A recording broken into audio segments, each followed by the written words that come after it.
Welcome to Car Shopping Insider Strategies. I'm your host. I'm known as Deshone the Auto Advisor. If you have 60 to 90 minutes to spend with us, we're going to talk about how you can make sure you're saving thousands on your next car, not just your next car, but every car you get for the rest of your life. I spent 10 years in the auto industry, 5 with Mercedes, 5 with General Motors, and now we do these streams Monday through Thursday. You can catch us at 12 p.m. Eastern time, and you can get your questions answered live. We do rebroadcast this show for those of you who couldn't make it, or if you want to share this with a friend or family, we'll rebroadcast the show throughout the day. But Monday through Thursday, we are live. You can meet us here to get your questions answered. So I welcome everyone. You're going to hear me talk about the sponsor of our show, which is my digital book. It's my new digital book. It's called Cars from Home, 7 Steps to Saving Time, Money, and Avoiding Dealerships. We've gotten hundreds of testimonials and we've gotten lots of reviews on this book. People like you using it to get below market purchases, below market leases, below market new cars, all from home. 99% of your transaction should be from home. That's how you put dealers against each other. That's how you see the whole market. The only reason you should be in a dealership is to test drive your cars, is to have your car appraised if you're going to sell it, and to pick up your car if that dealership doesn't deliver. So we're going to get into some serious Q&A. I see we got a lot of people checking in on TikTok. Good to see you, Cindy, Cowboys, Hoop you 42, EJ Mobile. You guys can feel free to start typing your questions. I have my man Dolan in the background moderating, and he's going to bring in all the questions we get so that we can make sure that everyone gets an answer. All right. So feel free to start typing. We do have a welcome special from my new digital book. It's normally $97, but for 30 minutes, you can get yours for $24. That's 75% off because I want you to have this information and I don't want money to be a barrier to you having this information. So you can get yours for $24. If you get to my TikTok bio, the Instagram bio, the YouTube comments, and the Facebook comments before 30 minutes, you got yours for $24. It's worth $97 and more, but $24 is better. I'd love for you to have that special. So feel free to start typing and we'll get to it. Nigel, Kodak, good to see you. Rob, Enrique, this is our Wednesday, May 7th live show. So for those of you who may want to know, are we actually live? I'm going to be saying the dates on the show just so everyone who is live knows that we are live and they can actually type your questions. So while you guys are typing, I want to tell you about this 7-step system that you want to be operating in. You don't want to be out here winging the car buying process anymore, the car shopping process anymore. This is 7 steps. Whether it doesn't matter whether you're a high mileage driver, bad credit person, good credit person, lease person, purchase person. 7 steps. First step is the most important question. How many years are you keeping your next car? This is the most important question because we need to know how are we going to beat depreciation. Depreciation is what we call the unseen expense. If you buy a car today for $40,000, you don't drive the car one single mile. You don't even drive it. Say you don't need it. You park it outside your house for 1 year. $40,000 car. Come back in a year, what's that car worth? Throw some numbers out there. Your brand new car, $40,000. It could be a used car too. You bought the car, you drop it outside your house, you never touched it.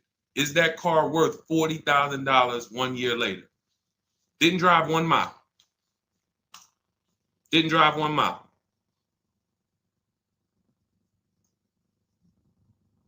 Let's go. Throw some numbers out there. What do you think? What do you think a $40,000 car is worth after 1 year?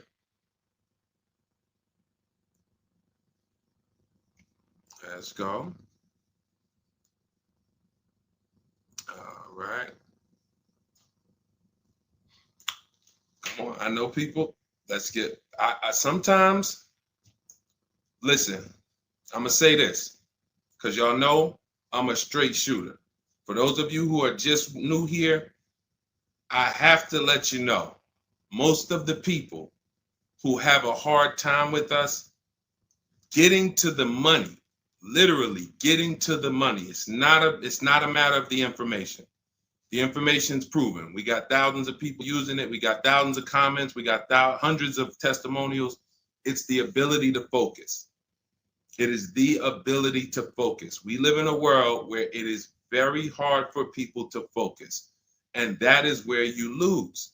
So I'm letting you know, when you come here to Car Buying Insider Strategies, you have to lock in. If you're going to be here, if not, you're not going to be able to win. You're not going to be able to use what we teach to literally dominate your car buying processes and have total wins, like Milligan, almost $30,000 off an electric car. Like, Just Ralph saving $5,000 off his brand new 2025s. He bought 2 of them.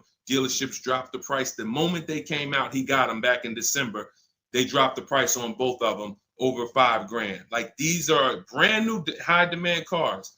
You're going to see me share a bunch of people that like, whoa, those results look amazing. And these people are telling you they'll never buy a car any other way except the Cars from Home way with bids. But they focused. Whenever they met me on a video, social media video, hopped on a live, you have to focus. Okay? And that's how you're going to win here. So let me talk to the focus people. I see you, KSA. I see you, Nisi, on Instagram. All right. I see you, John. We got you on YouTube. Jay, we got your question coming. So that's the depreciation. If you buy a car for 40, your car is worth 30 a year later. It's worth 35 a year later. Even if you didn't touch it, you didn't drive it, you just literally parked it outside your house.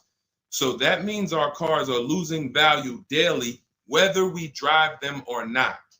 So the reason why the most important question is our first question: how many years will we keep this next car?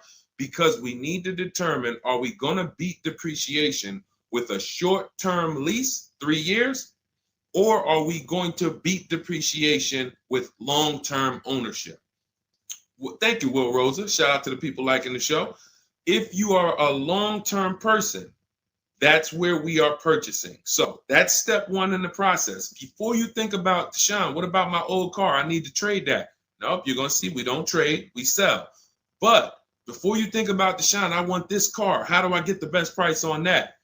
Before I think about anything, we are thinking about how are we going to beat the unseen expense, depreciation, because that is what most people overlook, and depreciation kills them, and they don't realize how much depreciation has killed them until they come years later to try to replace their car, and they're like, wow, that's all my old car is worth? Who's had that happen? Who understands that every time you have gone to replace your old car, if you replaced it in 3 years, 5 years, 6 years, besides the pandemic, when every single car was worth $7,000 more than what it was really worth, so you could buy anything and you could win. Besides those times, isn't it more likely that you went to replace your car and you're like, whoa, that's all this car is worth? Man, that's all you're giving me? Because the depreciation has really, really set in, and we have not held the car long enough to have that win. So that's why this is the most important question. Then we move to equity assessment, where we get bids. Then we move to deal structure, where we structure, what does a great deal look like? What does it look like if I lease this vehicle and it's a great deal? Not these bad deals I see on commercials. What does it look like for me to budget and make sure when I go shop, I'm not going over my budget? In fact, I want to shop way below my budget. That's what we do in step 3. Takes us about 10 minutes. Then we move to shopping. This is the fun part. And I want y'all to understand something. Shopping is deciding what you want. It's not buying it. It's not buying it. Shopping is deciding what you want. Okay? And what we tend to do is we mix shopping with buying. When I was in the dealership, I would have people, man, Deshaun, I don't know how I ended up with a car. I just went to Home Depot. I was going to Home Depot. I said, let me stop by the dealership. And now look, I'm leaving with a car. That's mixing shopping with buying. We don't want to do that. And then we move to step 5, which is we're multiple offers. Multiple offers. So you're going to hear as you stay on the stream and as you understand what we do in the Cars from Home process and why people are saving so much money and they're so happy enjoying their process is because of those 2 words, multiple offers. It puts you in control. It puts you in the driver's seat. It makes you feel like you are the prize. You're not begging anymore. Who's been in a dealership feeling like, man, why am I begging these people to take my money? Will anyone be honest? Anybody be honest and say, man, anytime you've been in the dealership, have you ever felt like, why am I begging these guys for me to give them $20,000 of my money? $50,000 of my money. So what we're going to do is when you start getting multiple offers, you're going to see, whoa, this thing flips on its head. Now they're coming to me.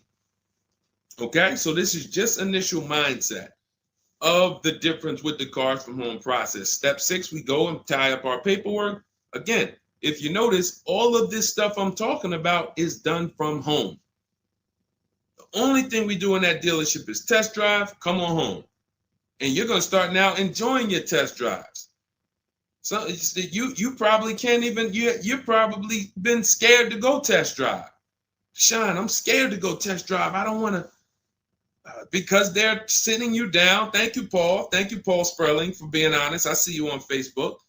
That's where you've been nervous. Man, I don't want to go test drive. I'd rather just, but what you're going to start doing now is enjoying the shopping because you're test driving, going to another dealership, test drive this. Sometimes people go with their families and say, hey, family, good news. We're going to go out this weekend. We're going to test drive a bunch of cars and we're going to decide what the right one is for our family. The kids are happy, wife's happy, husband's happy. Yes, let's do it. Get to the first dealership, test driving the car. All right, what do you think, guys? Oh, it's okay, it's all right, it's nice, we like it. Okay, now the kids think we're going to see 3 vehicles. Next thing you know, Dad's sitting down with the salesman. Hey, we got a great sale, today. It's a 1-day sale. That's a lie. Really? Oh man, what does the sale look like? Oh man, and for those of you who know, I'm not the public. I'm an insider, so I'm telling you from being in the dealerships. You get what I mean? Like I respect people who never were car salesmen and they're trying to teach you guys how to get the best deals. God bless their hearts. I'm telling you from inside. So next thing you know, the husband's sitting down talking numbers. Kids are like, hey, Dad, what happened? I thought we were going to, hey, hold on. Daddy's working out a good deal here. Hold on. They got a 1-day sale.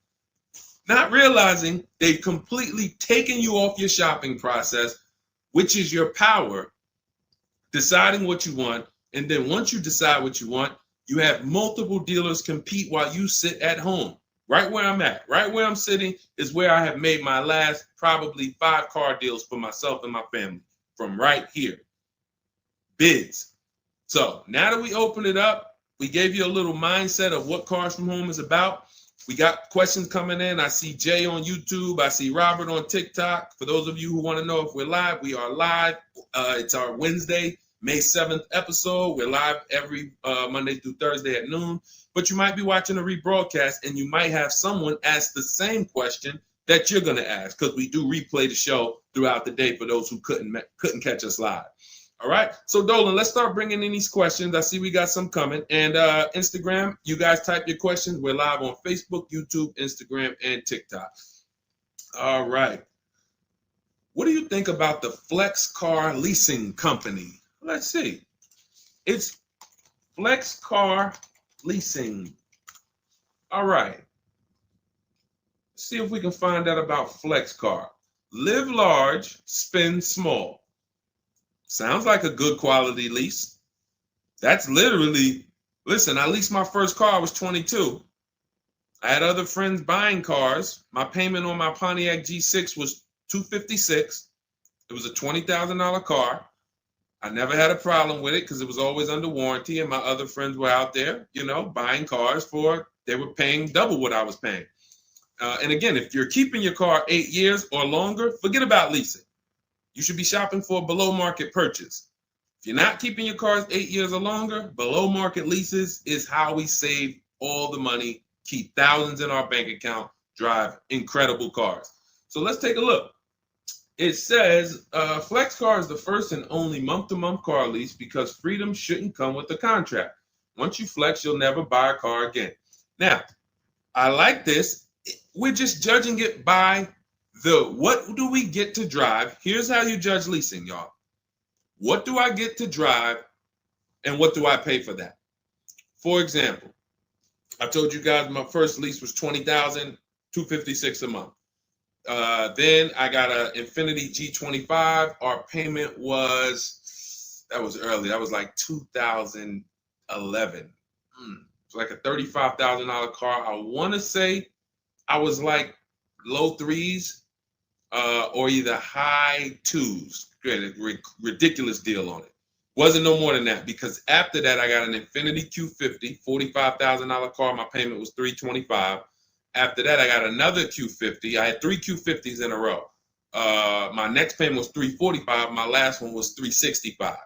That was all of these are $45,000 cars. No money down. I do not put money down on leases, and I teach you how never to put money down when you're shopping. When you know you have a great lease deal, then you can put money down. Let me give you an example. So let's say we shop all our offers. You're going to see dealers all over the place. Once you get multiple offers, you guys are going to see, thank you so much. Shout out to the people sharing on TikTok. Shout out to the sharers. Everyone who shares this broadcast, I appreciate you. Everyone doesn't share, but I appreciate the people who do share. I don't take it for granted. You know, and your friends will be upset if they find out you sent them out. They went out, bought a car, got ripped off, and then you're like, hey, you ever hear that guy, Deshone? No. Oh, yeah, I watch him all the time. Why didn't you share his channel with me? That mess around, you know, the friendship's over. So make sure. So share with your friends. But anyway, so when we consider that leasing is a value play. So leasing is how much car can I drive for X amount of money?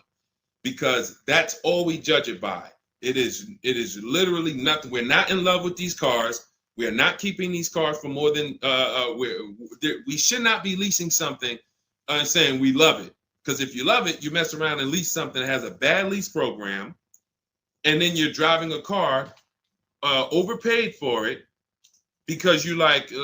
So you know, if somebody says, "Oh man, I really want that Range Rover," and then they shop the offers. Range Rover offers are no good. They're all over 1.5, 1.6, 1.7. For those of you who don't know, we judge leases by dividing the MSRP, the monthly payment we get, no money down. You divide that monthly payment into the MSRP. So if you have a vehicle that has a $400 payment, you divide that into the MSRP, which is, let's say, $40,000. That's going to be a 1% lease. You multiply it by 100. So divide the monthly payment into the MSRP times 100. That tells us a percentage.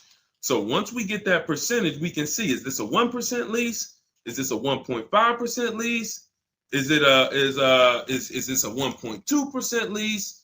Now, you cannot judge a lease until you've gotten multiple offers because you need to find what we call the 20%. What are the 20%? Anybody know what the 20% is? And we're still talking about this Flex Car leasing program because if we can lease cars through Flex Car and they're 1% leases or 1.1 and 1. If you get to drive these expensive cars, but you're only paying 1%, 1.2%, 1.1%, less than 1% of the MSRP on a monthly payment, you don't have to tie up all your money. You got cars under warranty, no problems.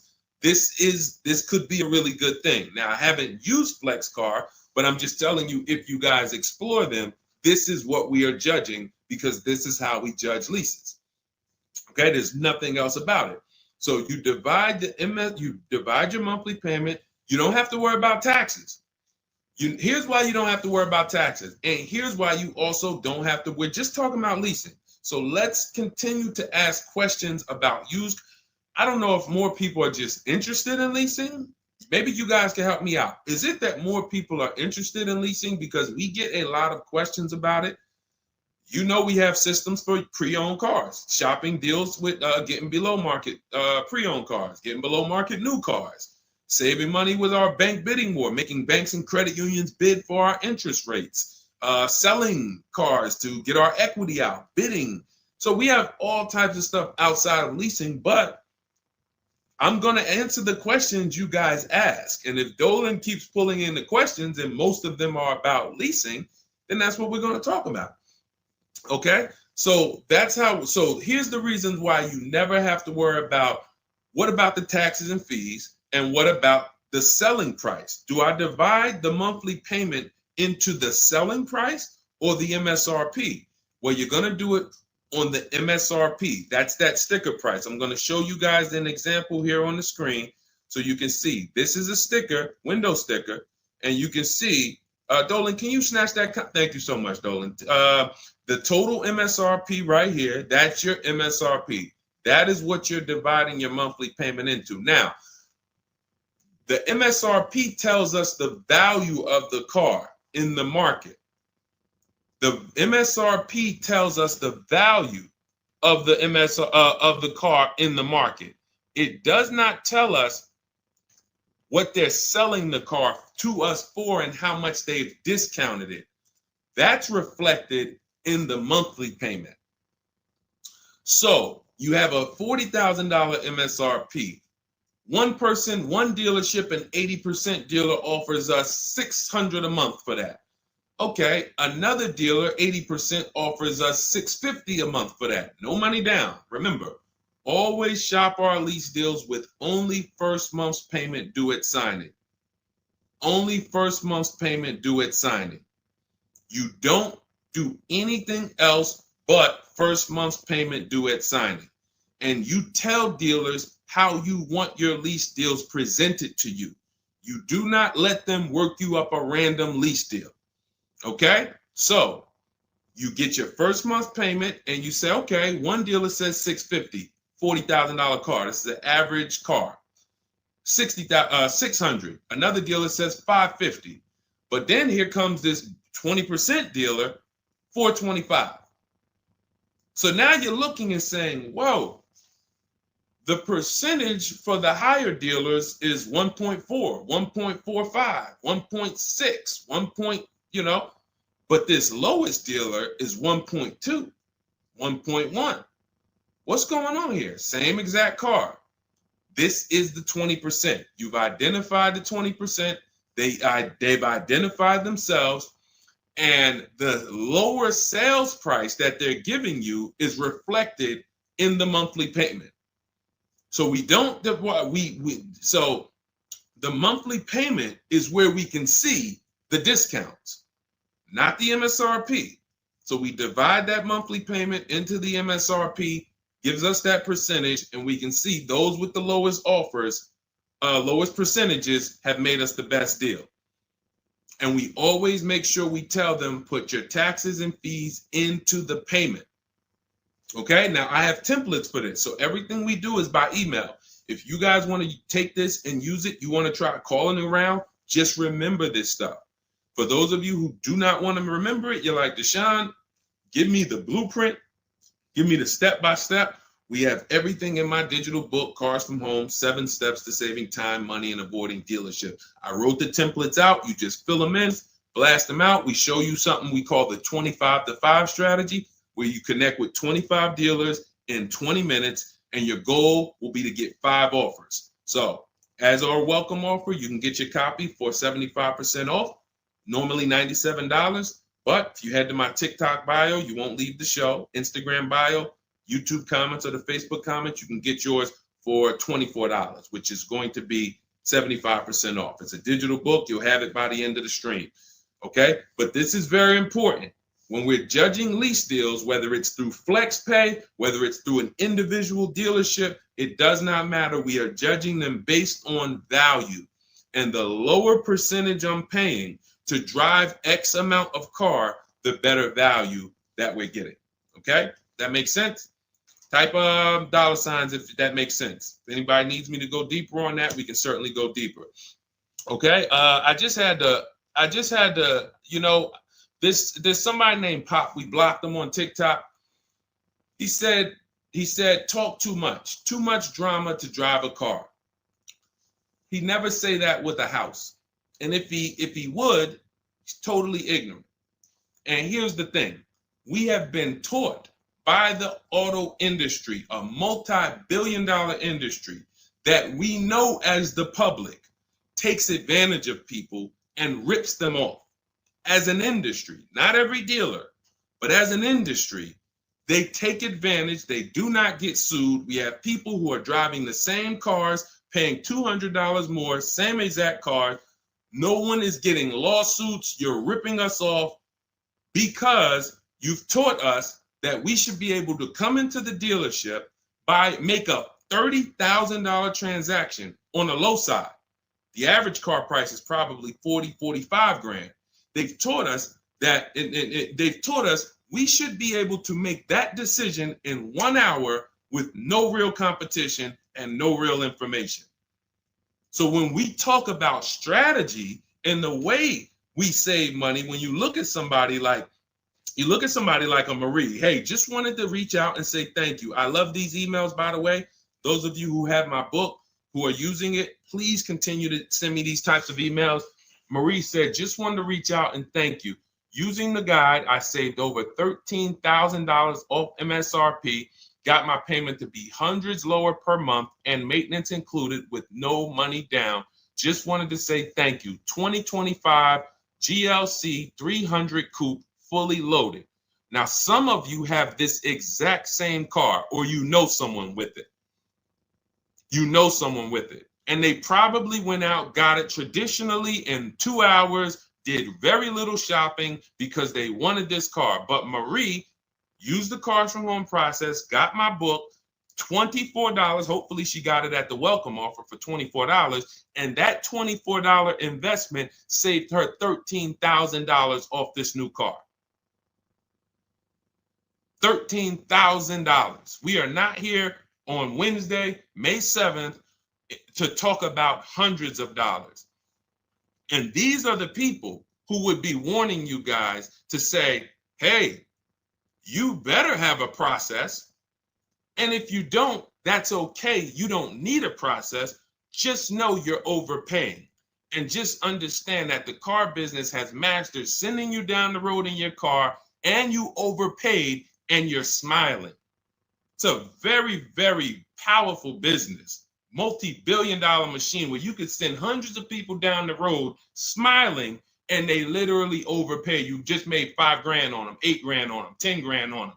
That, you know, there's a saying in the car business, the happiest customers are the ones you make the most money on. That is a saying. So the happiest customers, the ones that are no, hey, listen, you got to do better, man. Hey, man, I'm still not happy because you still don't feel like you got a good deal. Those are the people that you make the least money on. Still making money on them because they're not comparatively shopping. But the ones who, oh, Joe, you were great. You made this so easy. Go see Joe, everybody. Meanwhile, Joe's making 8, 10 grand on you every single time. So appreciate the people who value having a process for the most expensive purchase some of them are going to make. We're not buying homes like we used to. So some people, cars are going to be the most expensive purchase that you make. So I appreciate the people who value how serious that process is. All right, Dolan, let's keep them going. Next question. We got a lot more coming in. Lady V, how are you? What are the major updates for the car buying strategy? Oh, are you in Cars from Home? I announced, Lady V, let me know, because it sounds like you're talking about a post I made to our private group. Actually, if you check Leasing Like a Boss, what we just did is we turned our 25 to 5 shopping process, which was you. By the way, guys, this is somebody, we have 2,300 people in our inner circle who use the Cars from Home strategy. They don't like reading, not all of them. They prefer videos and coaching. We have coaching calls first and third Wednesday. We got one this afternoon. But what she's asking, I announced that we were upgrading again our process because we made it even shorter.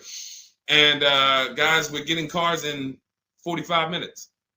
We're getting lease deals in 45 minutes over a 3-day period, 45, 60 minutes.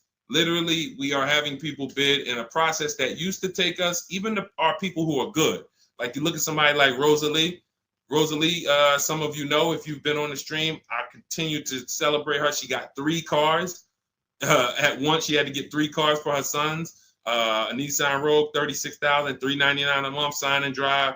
CX-30, $28,000, $339 sign and drive. That's a 1.2% lease. And then Mazda CX-50, $40,000 vehicle, $420. 1% leases, and then one, just killing it. Probably. And then she got $6,700 selling her old leases. She sold 2 leases because in step 2 of our process, we teach you how to sell not just your cars that you own or that you finance. Who didn't know you could sell a lease? Type me.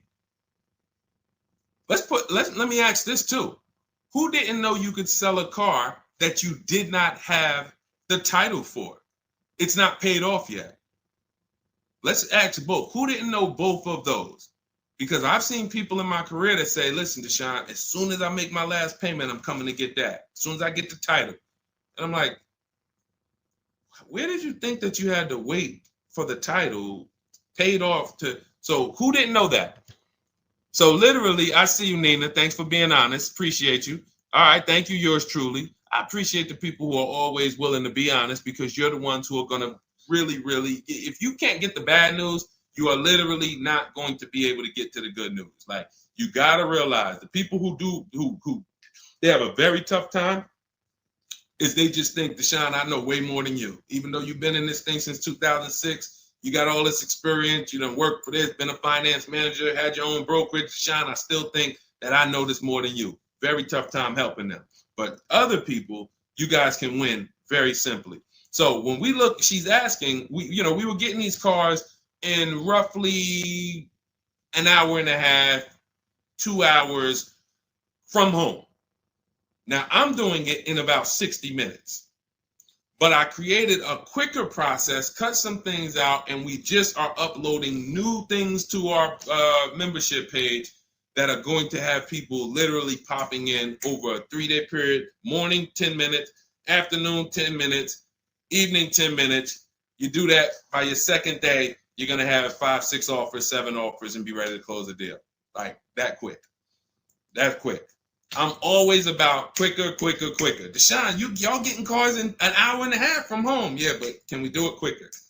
So that's what we got. So check Leasing Like a Boss, and you'll see some of the new videos already in there. And thank you, Daniel. He said it's worth the price. And it's in the book. So very important to understand.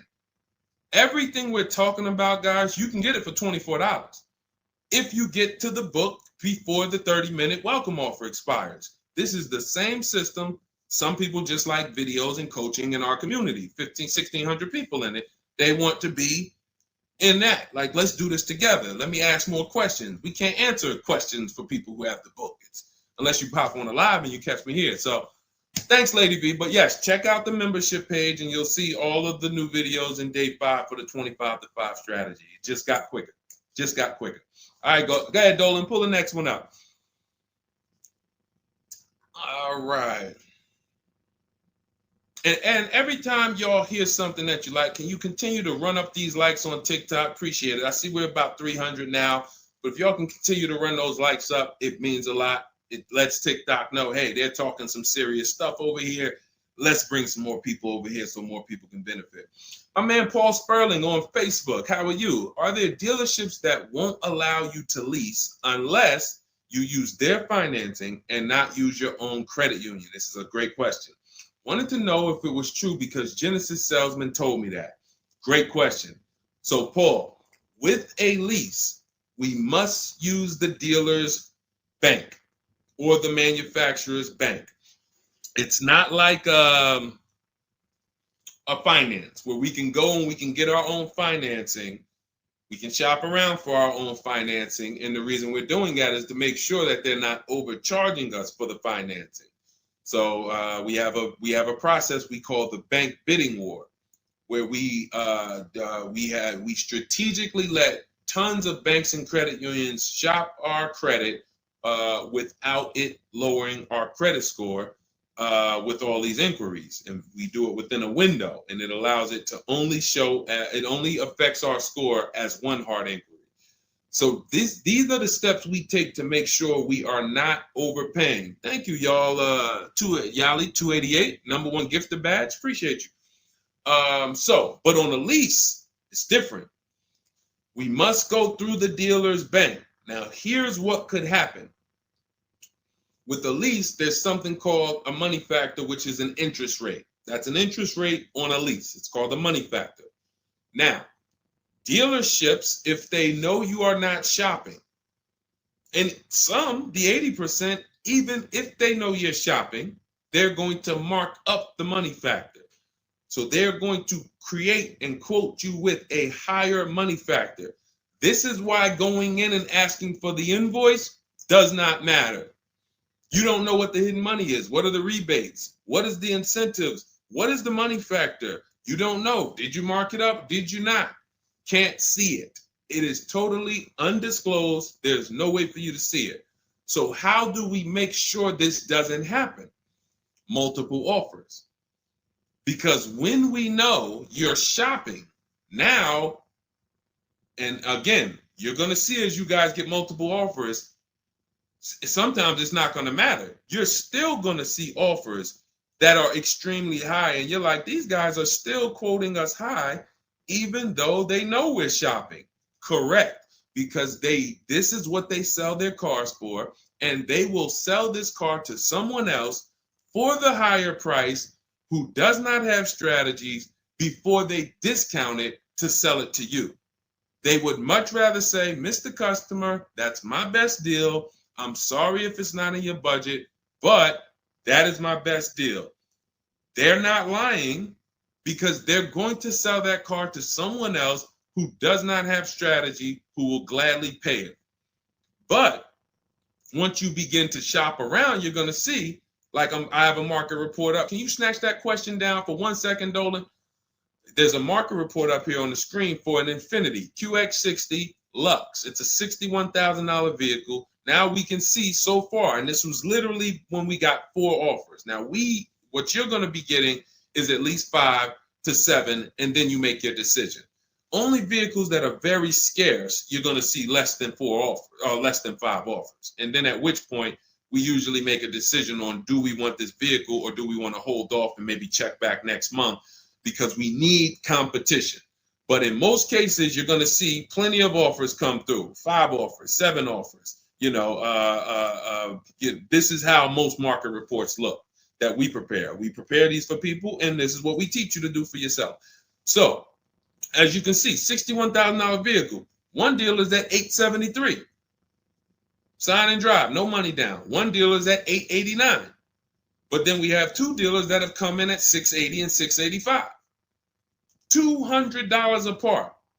So now there are people in these other dealers that are at $800, almost $900 a month, negotiating. Come on, man, can you get me down under 8? You see how that's a losing battle? They're at $889, right? They know we're shopping, because when we shop, you always want to let dealers know. I'm speaking to a couple dealers. You catch more flies with honey than with what is the saying? Vinegar. So be nice, be friendly. All the scripts we have, you use our scripts. We have thousands of people using our scripts from our book and from our Shop with Deshone coaching program.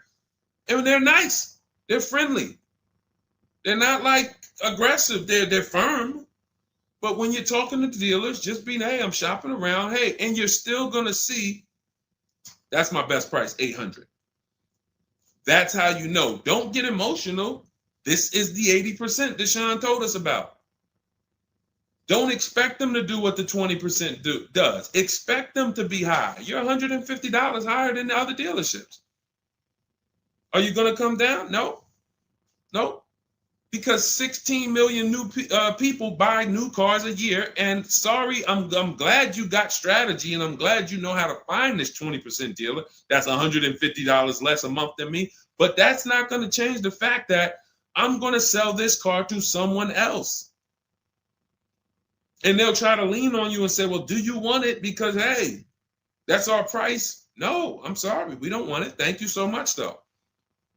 So this is what we're dealing with when we are dealing with car salesmen. which is why you must shop multiple offers to be able to get your best offer. Now, when we look, going back to yours truly's question about, can you pull that question back up about the shopping for the lease financing? It wasn't yours truly's question, I don't think, Dolan. Whatever the last question was, because what we're talking about is in those $800 a month payments, what is making those high payments so high? It may not be that they're not discounting only. It might be that they're not giving a big discount, and the finance managers are so used to robbing people that they say, listen, every single lease quote that y'all quote, make sure you put 1 point in there for me. Every single lease quote. Do not bring me a lease customer if you don't have any padding in that money factor for me. And that's what they do. So they are not going to lower the money factor. They can't. There was salesmen. I remember when we were salesmen, they used to start negotiating the rate. Hey, what if I could get you down to 3.9 or 4.9? The finance manager come out and say, why are you saying that? You're giving away my money. You negotiate the car price. You negotiate with their trade with them. You don't negotiate my money, because the finance managers are like, hey, when it comes to that rate, that money factor, those interest rates, that's my money. And there are some dealers who have it built in, which is why you must comparison shop. You stay at home. Again, if you want to do it your way, you want to call around, you want to get at least 5 offers. Using our way, we'll show you how to get 5 offers, contact 25 dealers in 20 minutes, and then literally in minutes, you got offers coming into your inbox. But whether you're doing it our way or whether you're doing it your way, stop doing it their way. Their way is just come on in, think you can negotiate back and forth, and then once you hear a number that you feel like it sounds good, that's when you take it. Losing battle. Okay? Let's go, Dolan. Pull up the next one. All right, I see we got a lot of questions. We got Nina. For those of you who don't know, we are absolutely live. This is our Wednesday, May 7th live. We're live every Monday through Thursday at 12 noon, so you can meet us here. If you couldn't catch the whole stream, we will rebroadcast this show throughout the day, so you can have your friends, family watch it, or you can catch up on some of the things you missed. We'll replay all through the rest of the day. And on the weekends, we take all the shows from the week and we rebroadcast them out, so everyone can catch up on things throughout the weekend. All right. And most times you're going to hear someone ask the same question you were going to ask. All right. When getting quotes for your Adrian on Facebook, when getting quotes for your car for trade, who all should you get quotes from? This is a great question, Adrian. 6 companies right now. 6 companies. And we could throw a 7th in because Rosalie sold hers to We Buy Any Car. So this is step 2, guys. This is called the equity assessment, because we don't trade. Trade is a curse word here. The only people who have to trade using our system are people who've buried themselves in negative equity, and now we're working a transaction to get them out of it. They can't pay the difference, so they have to trade their car into whoever wins the bid. And but those are the only times we use that curse word, trade.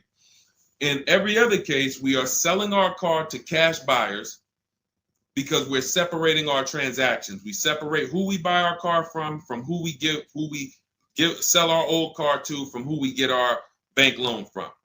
Some of you, and be honest, have you given the dealership your trade-in, got a loan from them, and got a car from them?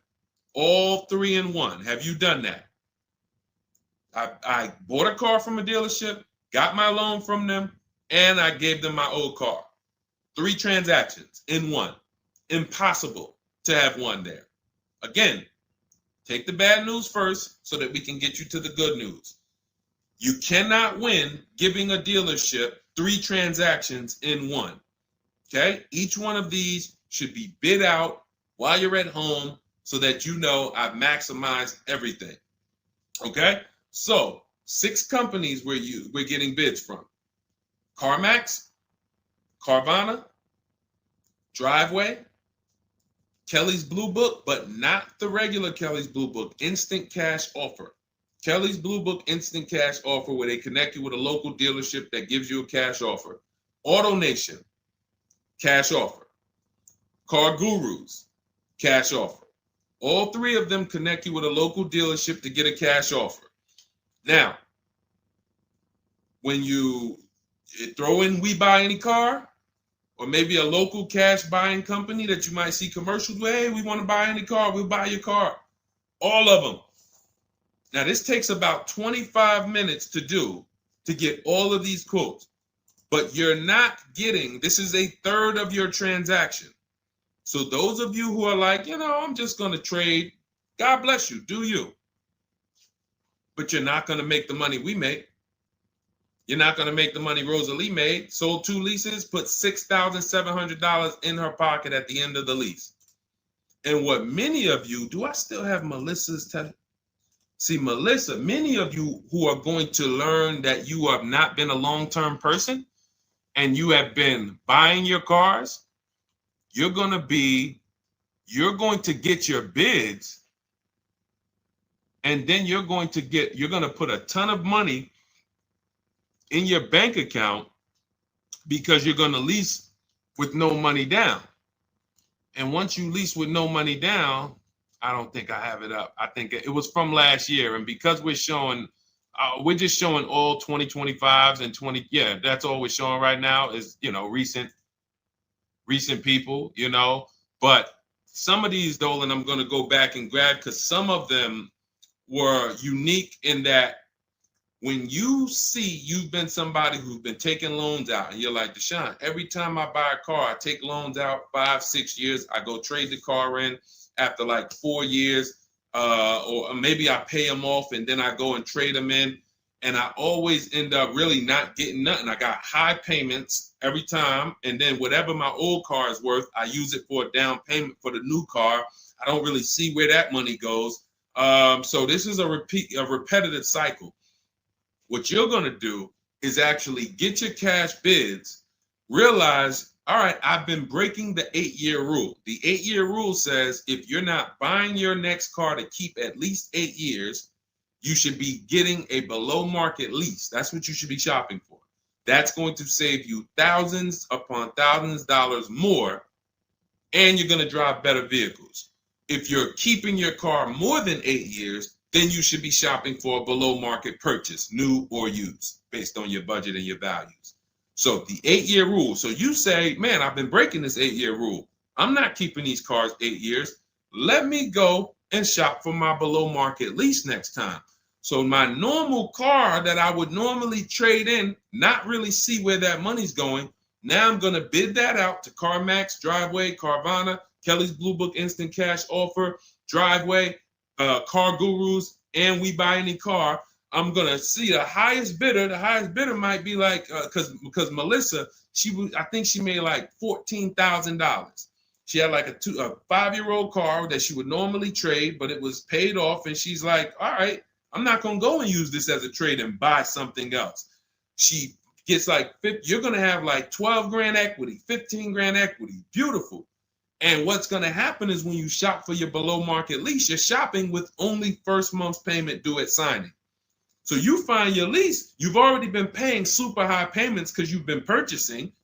Now you're like, whoa, I could drive this new car and it's $200 less than what I've been paying.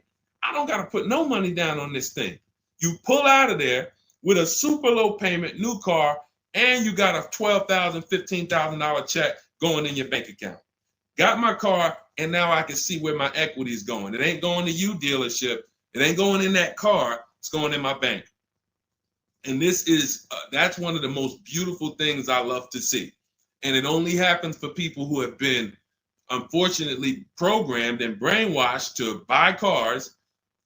They don't keep them 8 years. And then when they come to the revelation, now it's like, boom, equity goes in the bank. I'm driving new cars for cents on the dollar. Beautiful. All right. And that's why you do the equity assessment before you shop.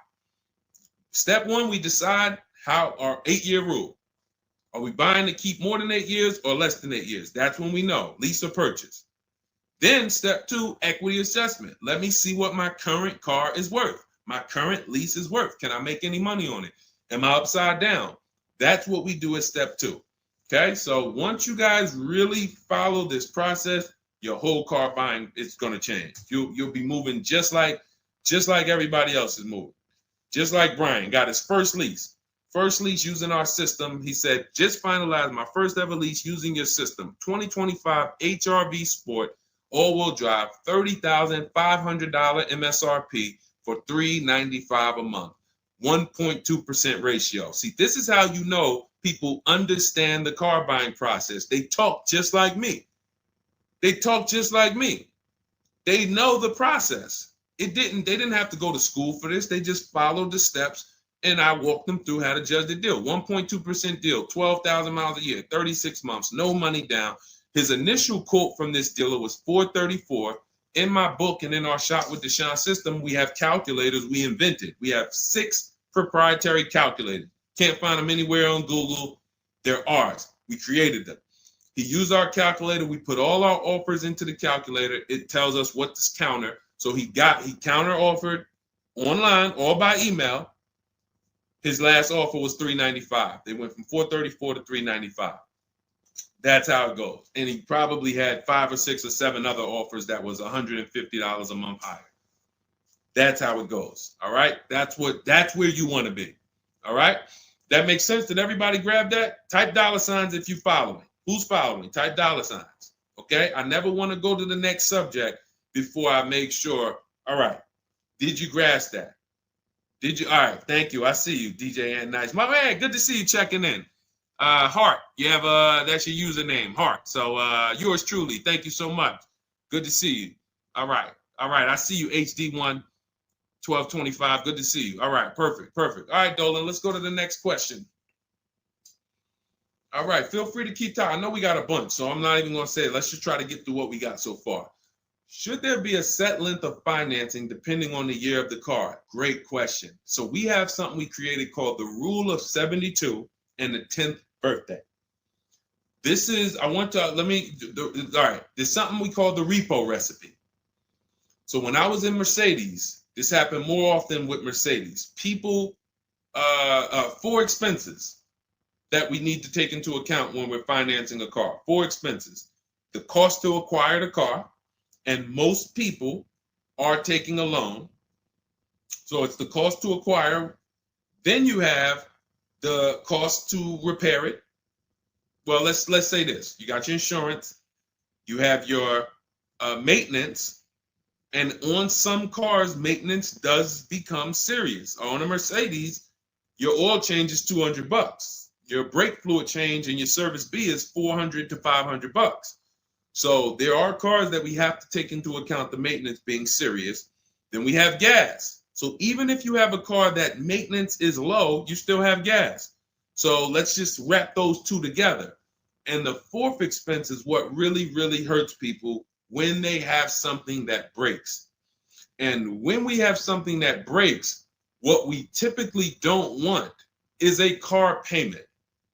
We don't want all of those expenses on top of things breaking. So what we really want to do, and this is a measure of when you're buying too much car for your real budget. If you can't buy a car and you afford it and can get, most of the loan is under warranty. So most of the loan that you have the car is under warranty. If you got a 5-year loan and you got 2 years without a warranty, okay, cool. You got a 6-year loan, you got 3 years without a warranty, okay. But you don't want a 6-year loan and 1 year you had a warranty and 5 years there's no warranty on a car that could, and you don't have the cash. These are things that we call the repo recipe, because when something breaks and you have a car payment and your insurance payment and they're telling you, wait, you need the maintenance, you just wait, I just put brakes and tires on this thing. This is enough for some people to say, whoa, I can't afford to put $5,000 into this car in 60 days. Or so how do we prevent this? We prevent this by making sure we're not taking a car or a loan too long for the year of the car. And the longest loan we want to take is 72 months. And so the reason why it's called the rule of 72 and the 10th birthday is because when you add up the year of the car and the number of years old the car is, I'm sorry, when you add up the year of the car and the year of the loan, the number of years on the loan, it should not pass 10. So if you're getting a 4-year-old car, you can take a 6-year loan. If you're getting a 3-year-old car, you can take a 6-year loan. That's 9. If you're getting a 5-year-old car, you should take a 5-year loan max. If you're getting a 6-year-old car, you should take a 4-year loan max. Now, why is this a test of affordability? Because some of you are saying, whoa, but I can't get the car that I really want at that number. Then that means you can't afford the car that you really want. Again, it doesn't mean you can't break that rule, but it does mean that you're going to have a loan on a car that's older than 10 years. This is risky. So it's nothing wrong. The reason we create these boundaries, so at least when you cross them, you know you're crossing them. So if something happens, you're not surprised. You're not like, whoa, how did this happen? Well, I took a little risk. I took 1 year longer.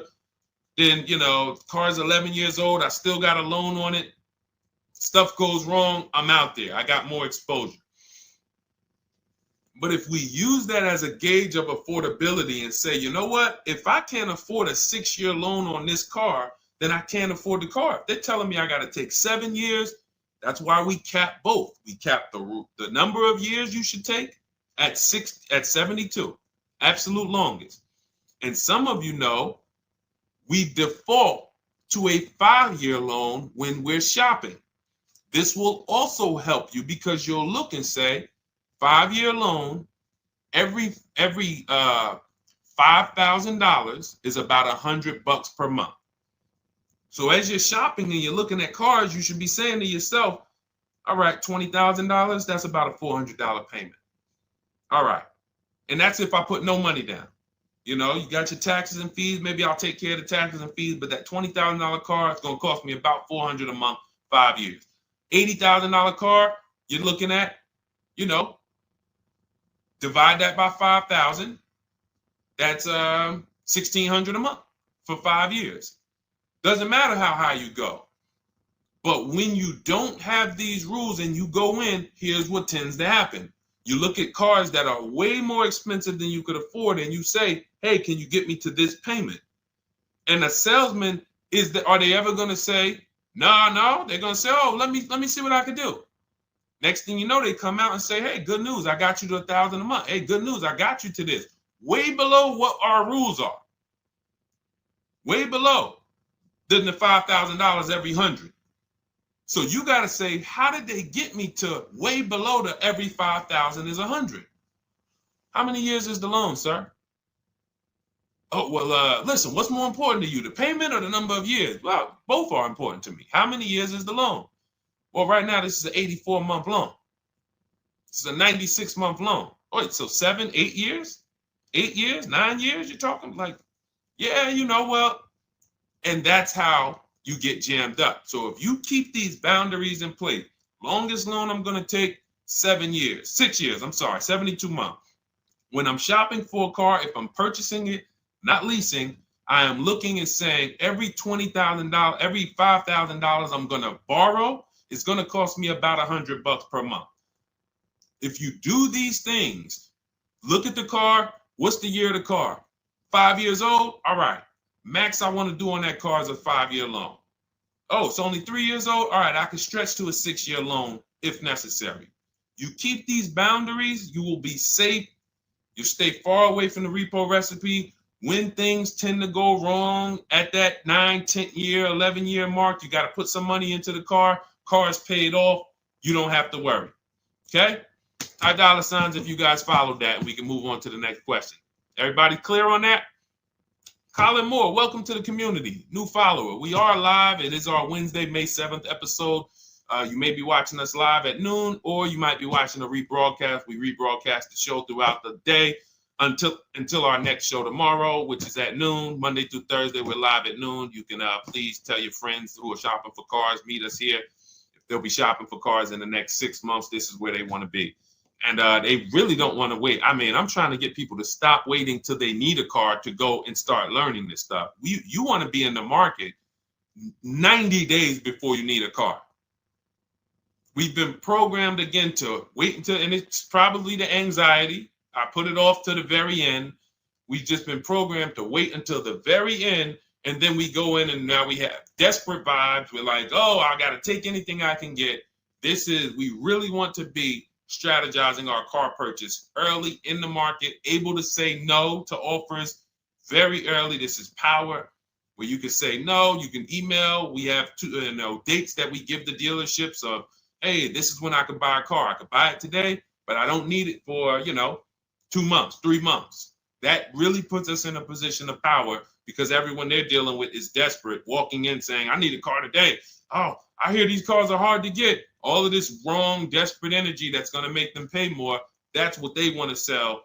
We come with, no, we can make a deal today, but we don't have to make a deal today. And when we come like that, it really positions us to, next month, the car salesman will be like, man, I ain't sold a car in 4 days. Oh man, let me call Kevin Gilder. Hey, Mr. Gilder, are you still in the market? Yeah, I'm still here. I told you I got until I got a couple months. Oh, cool, man. Listen, I think I could get that offer you made last month. We couldn't do it last month, but we were super busy. Everybody was in here, man. We charging them all of this money, but right now we're pretty desperate, and I would like to take your offer to my manager. Sure, definitely.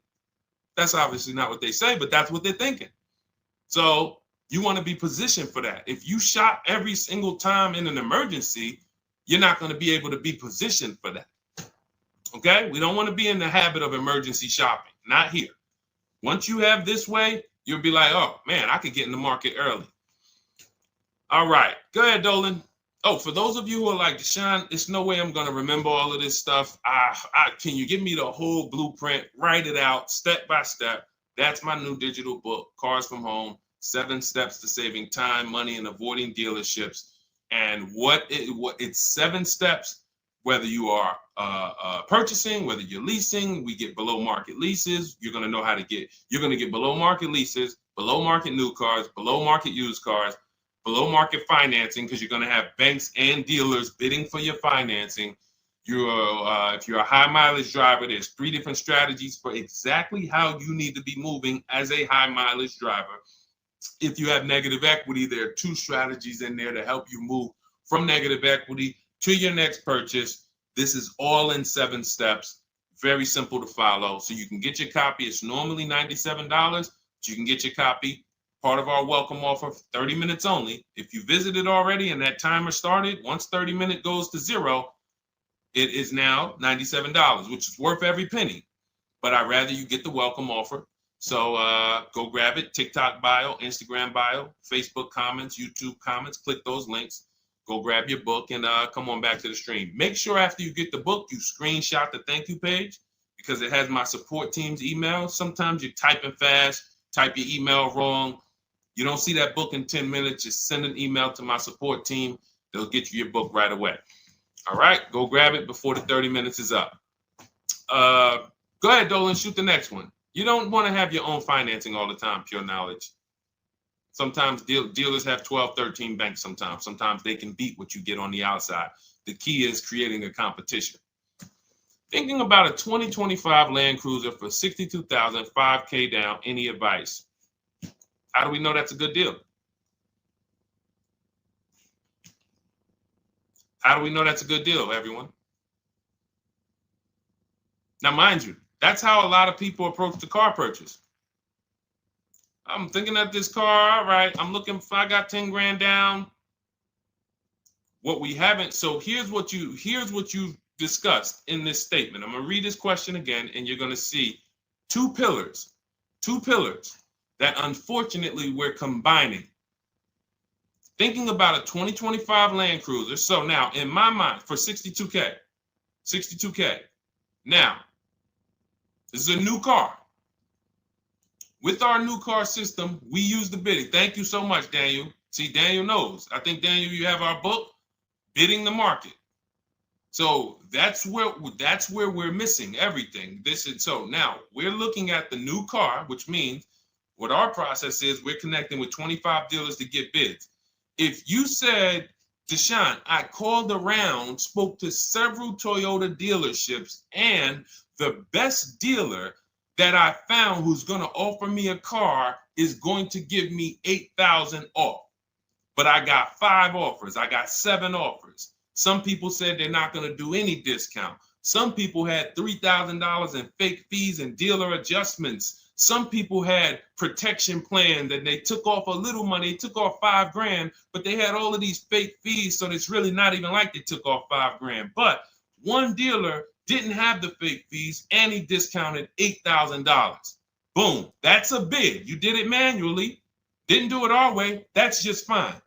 But that is allowing you to have the peace of mind that I'm getting a great price on the Toyota Land Cruiser.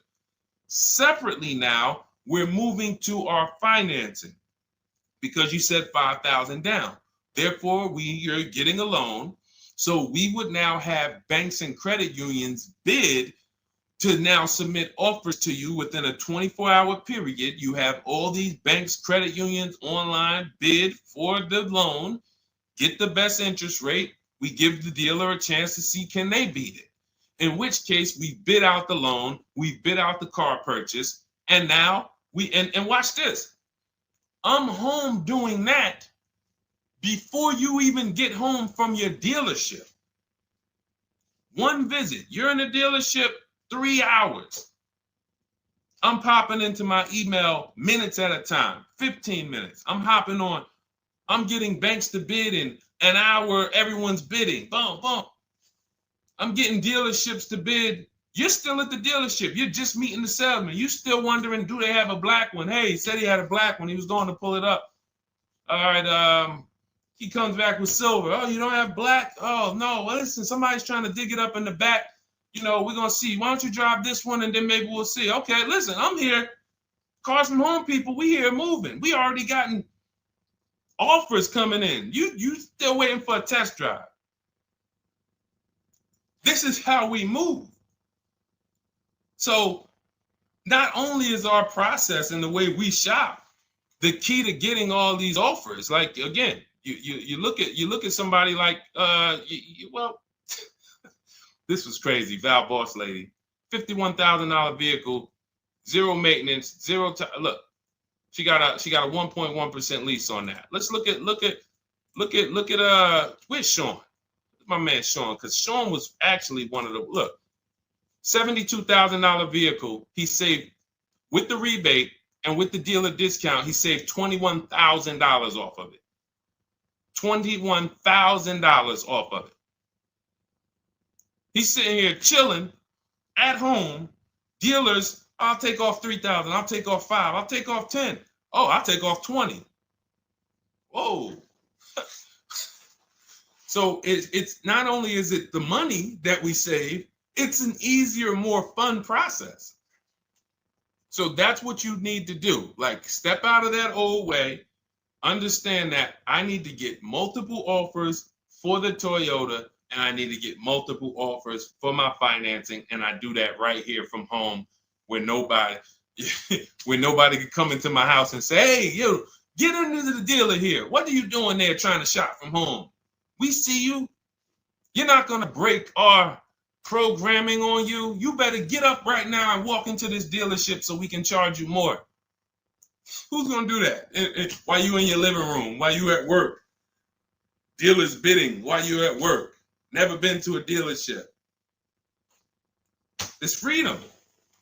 Multiple offers. Yes, Lady V. That's my 2 favorite words. I swear, if I didn't wear unlearn, relearn, I'd be walking around with a shirt that said multiple offers.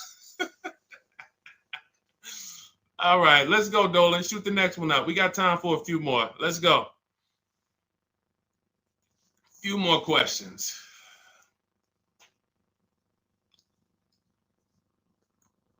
Atiba on Facebook. How is the best way to sell your personal car? Is that in the book? Yes, that's our equity assessment. Step 2. Step 2. Multiple offers. Get your 6 to 7 cash offers. And if you don't need to replace your car, just go and get your check.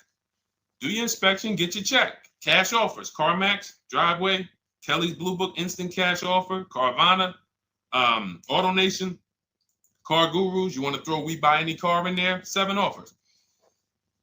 Get your cash offers. Now, if you are replacing your car, we are timing the transaction. What that looks like is we get our bids for our old car, our current car, or our lease. We assess what our equity is, and then we go shop for the new car. And once we find the best offer for the new car, we then go in. We'll give the dealer a chance to match it, but they usually can't. Hey, I'm selling my car that We Buy Any Car. You know, they're giving me this. Can you beat it? No, that sounds crazy. I can't beat that, because they're not going to win 2 bids. They're not going to beat all of the new car dealers or the used car dealers to sell you a car. And then they can also beat all the used car cash buyers to buy your old car. They'll be out of business. So you go pick up your new car, drop off your old car, or go drop off your old car, get your check, drive over, pick up your new car. Maximize both transactions. It's a beautiful thing. That is the way it's done with us most of the time. Very rarely is the dealer we're picking up our car from the same one who's buying our old car. Very rarely. But yes, absolutely, that's in the book. All right, let's keep it going. Dolan, next one.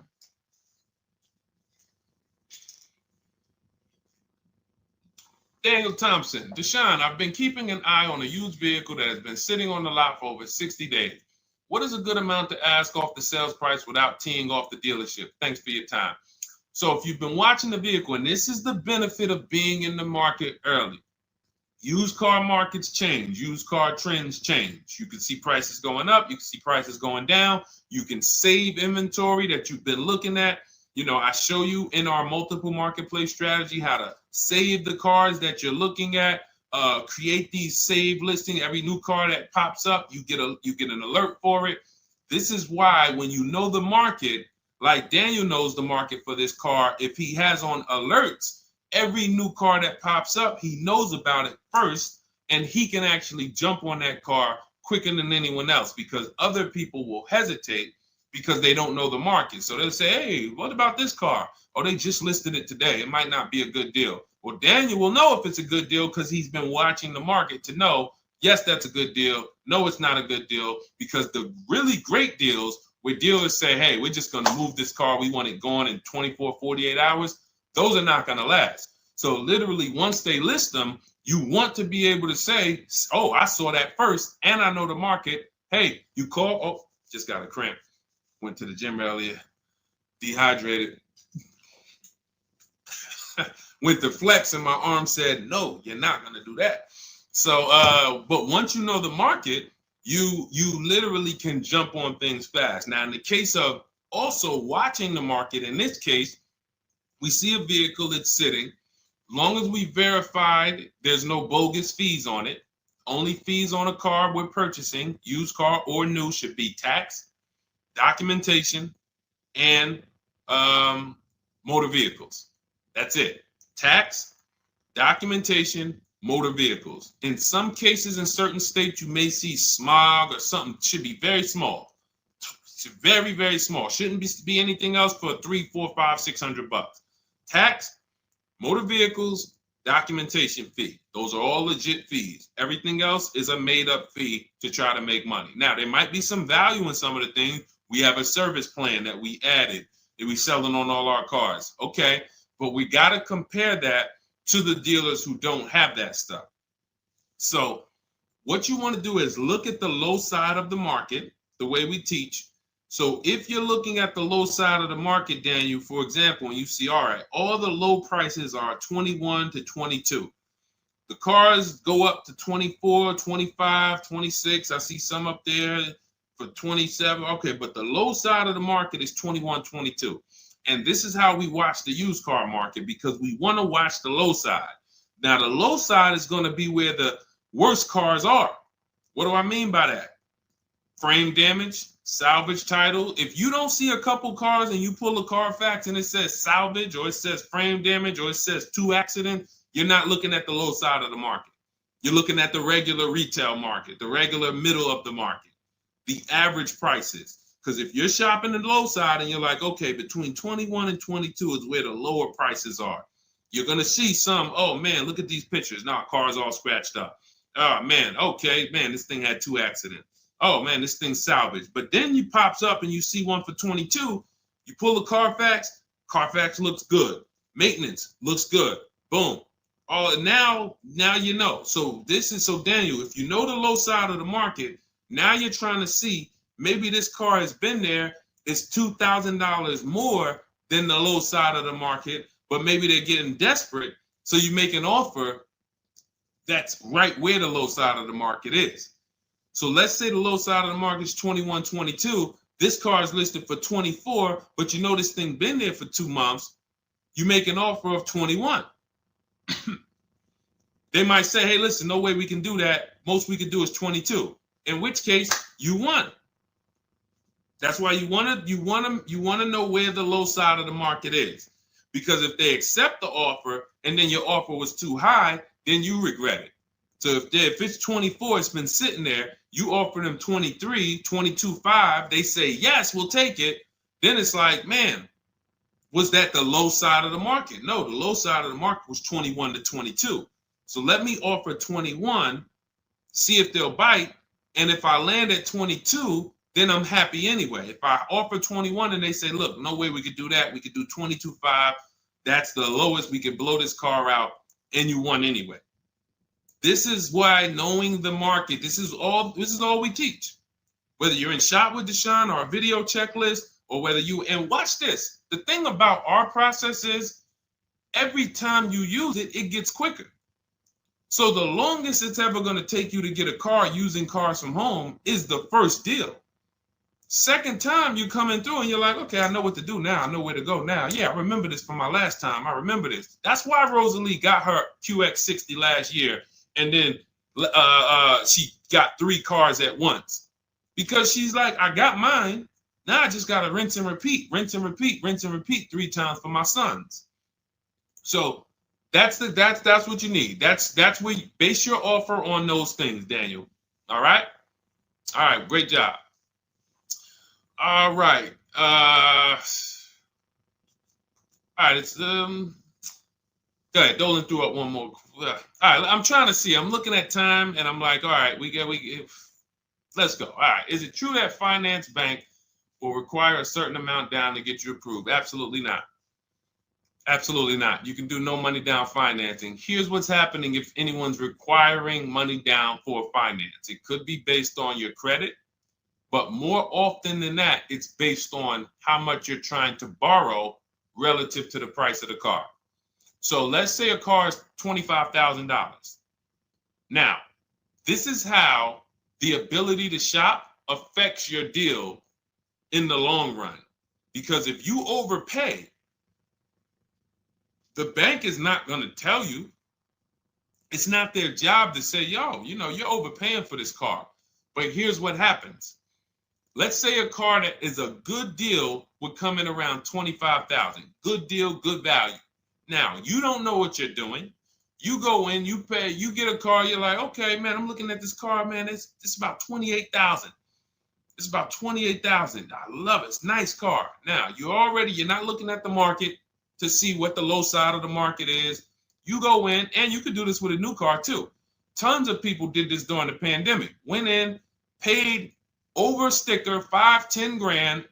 Normally, the bank would not have approved those, but the banks were in cahoots with the dealerships because there's something called a loan to value ratio, which is why the banks are getting hurt right now because they approved deals on cars that they knew were worth 35, but they were approving loans for 50. Because dealers decided we want to sell this $35,000 car for $42,000. So once our client needs the loan with everything, and they might have a little negative equity, we need y'all to loan them $50,000 on a $35,000 car, and the banks did it, which is why they're falling apart right now, and they're going to continue to collapse. So when you look and say, whoa, if that's the case, how does the bank protect themselves? It should be loan to value ratios, which means this car that you're telling us you bought it for 28, your taxes and everything are, let's say they slapped on some fake fees on you and you're up there like, all right, man, I thought the car was 28. But when it's all said and done, I paid like 34 for it. Now you leave with that car for 34. The bank looks and says, or you're trying to get it for 34. The bank looks and says, whoa, the book value on this car is only 23. So actual cash value might be, we could lend, the actual cash value is like 23. We could lend 25. I could see if somebody bought it for 25. We could lend that because they'll usually give you 20% above what the actual car's value is. So we'll lend on the $25,000 car, we'll lend you $32,000. You're asking for 34. That means you've overpaid by so much, the bank can't approve it unless you get them to the loan to value ratios where they're comfortable. So they're going to say, you got to put down 2,500. You got to get to, you can't borrow no more than 32,000 on this car. You need to come up with 2,500, come up with 2,000. So whenever a dealership's coming to you and say, hey, listen, the bank needs you to come up with this, they're overcharging you. And you're about to take a deal being overcharged because you're overpaying for the car and the bank is saying, we're not taking on all of that risk. That person needs to put some more money down because I know y'all trying to sell them this $23,000, $24,000 car for 33, but we ain't going to help you do that no more. Now, this also happens with negative equity. People trying to move 5-10 grand negative equity over to their new car. And now it's like, oh, wait, the bank's saying you got to put money down. Same reason. So it's two cases, lots of negative equity or you're overpaying or both. But that's a signal. All right. Again, that's why we bid out transactions. When you get multiple offers on the car you're buying and multiple offers on the car you're selling that you have negative equity on, you can see, no, y'all not pulling wool over my eyes because I know the market. All right. And all of this is done from home. That is why our system and our teaching, our philosophy, our company is called Cars from Home. That should ground you in the fact that everything we're talking about, 99% of it is done from home. 99% in minutes, not hours, minutes. All right. So if you guys want your blueprint, if you're like, hey, Deshone, listen, great stream. I enjoyed it, learned a lot. No way I'm going to remember all of this. Can I get the whole blueprint step by step? That is my digital book, Cars from Home. This is specifically for people who are like, I don't like car shopping. I'm not going to know all of this stuff. I want to enjoy my car shopping process. I'm tired of having buyer's remorse. I'm tired of leaving the dealership hoping I won, wishing, I don't want to talk about my numbers. Don't even ask me what I'm paying. Don't ask me what I paid. Don't ask me like that. You can see people from our school, look, they're already always posting their numbers. They never post without posting their numbers because they're confident in them. $50,000 car for Ken, $585 a month, no money down. Look, Jen, she gets a 2025 Honda Pilot, $50,000 vehicle. She saves almost $6,000 off of the price, $5,600 off the price. We could do this all day long. Oh, this is a long one. Oh, graduated. I put $1,000 to hold the vehicle Saturday. The dealership we ended up made the best deal, easiest, quickest process, little over 2-hour drive away. That is a signal. What you're going to see a lot, and y'all are going to get used to it, is driving an hour, hour and a half to go to get that car from the dealer who won the bid. Convenience costs you money. Every one of our students, our book readers who use what we teach, they are absolutely prepared to be, oh man, the dealer that won the bid, they're taking off $15,000. Man, they're 2 hours away. That's a nice drive, ain't it? Nice drive. Oh man, I'm driving I never made this much money on a drive before. And then you start to see most of these local dealers, they think they got me because they see my zip code and they're like, well, this person ain't gonna shop. So listen, hit them at this price. They don't realize that that dealership an hour and a half away is like, hey, we got the car. Hey, we'll sell it to you for this. But they never expected you to find them because most people don't find them. So that is the Cars from Home system. It's very simple, 7-step process. I walk you through it. And in my digital book, you'll have all your questions answered because it's a step-by-step process. You literally just do one step, check it off. Next step, check it off. Next step, check it off. By the time you get to step 7, you're setting up your delivery of your car or you're going to pick it up. All right. But it's normally $97. Part of my welcome offer, 30 minutes only. You can go grab a copy for $24, 75% off, and you will have it in your inbox. Make sure as soon as you get your book, you screenshot the thank you page, has my support team's email on there, just in case the book's not in there in the next 10 minutes. Maybe you type your email wrong. Make sure you check your junk and your spam folders. But go grab your copy. You'll have everything that we teach in a step-by-step manner. You'll be able to get cars in 60 minutes, 90 minutes from home, and you'll start to enjoy the car shopping process. All right. You'll be sending me your email just like Marie and Ken and Milligan, all of these people. You'll be sending me your deals. Okay. And for those of you, you have a different learning style, you can look into, you've been seeing us sharing a lot of these Facebook posts from our group. Our Cars from Home Shop with Deshone program is video checklist instead of book checklist. So if you're like, I'd rather have some, 3 to 5 minute videos that I can watch and walk me through the steps, that's our Cars from Home Shop with Deshone program. We have our private Facebook group where you got 1,600 people that have come before you. They're always answering questions. I'm in there 4 or 5 days a week. And then we do 2 coaching calls a month, first and third Wednesday. We actually got one shortly we're going to have. And, you get hands-on guidance. So that's hands-on, and some of you might like us to totally shop for you. That's going to depend on if you qualify. I would rather teach you to fish. The only reason we created Done For You is really for the wealthy people. I don't want you paying us to go shop for you. I would rather teach you to fish. But I know there are people who your time is so valuable, whether it's the money you make per hour. I could show you how to do this in 60, 90 minutes, 2 hours, but you would still say, I'd rather you guys do that. I got money to make. I'd rather be with my family. I want to be doing other stuff. Here, I pay for services that I believe in. That's why we created Cars from Home Done For You. I would much rather all of you learn to fish so that you can do this over and over and over again. Teach your kids, teach your family, teach your cousins, teach your neighbors, so that everyone knows how to do this Cars from Home shopping process. Okay? But if you're in that category, in that class where you're like, Deshone, no, I'm that person, then you book a call with our team and see if we can help you with Cars from Home Done For You. All right, so that's our stream for today. We will be back. Lady V, I talked about the updates. I think you asked that question and then you jumped off the stream. So just watch the replay and you'll see. There's new videos coming to day 5. The 25 to 5 process is being updated. So just as soon as you asked that, we talked about that for maybe about 5 minutes on here. I guess you jumped off. But yes, we'll be back tomorrow, Thursday, noon Eastern time. Meet us here with your questions, and we look forward to it. We'll be rebroadcasting this for those who didn't catch the whole show.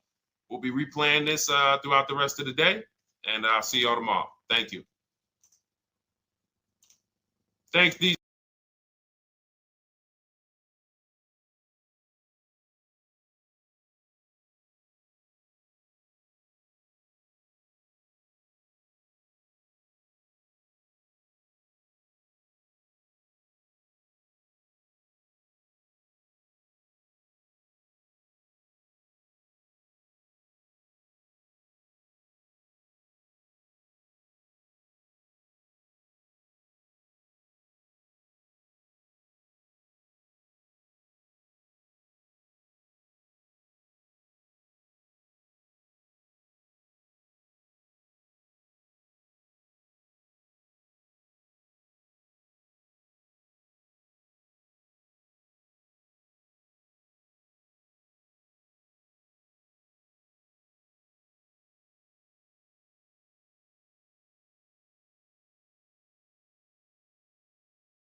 All right, welcome to Car Shopping Mistakes Live. This is our Monday, May 12th episode. We are live Monday through Thursday from 12 to about 1:30.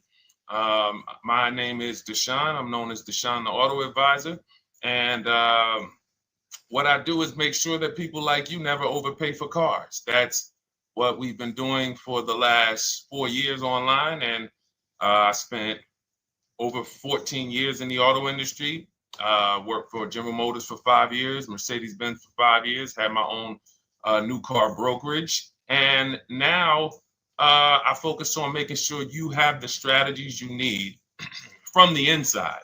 So what you're going to see is my perspective is very different, being inside dealers for 14 years. And so you can feel free to start typing your questions. Again, we are live every Monday through Thursday. You can mark your calendar so you don't miss a show at 12 noon Eastern time.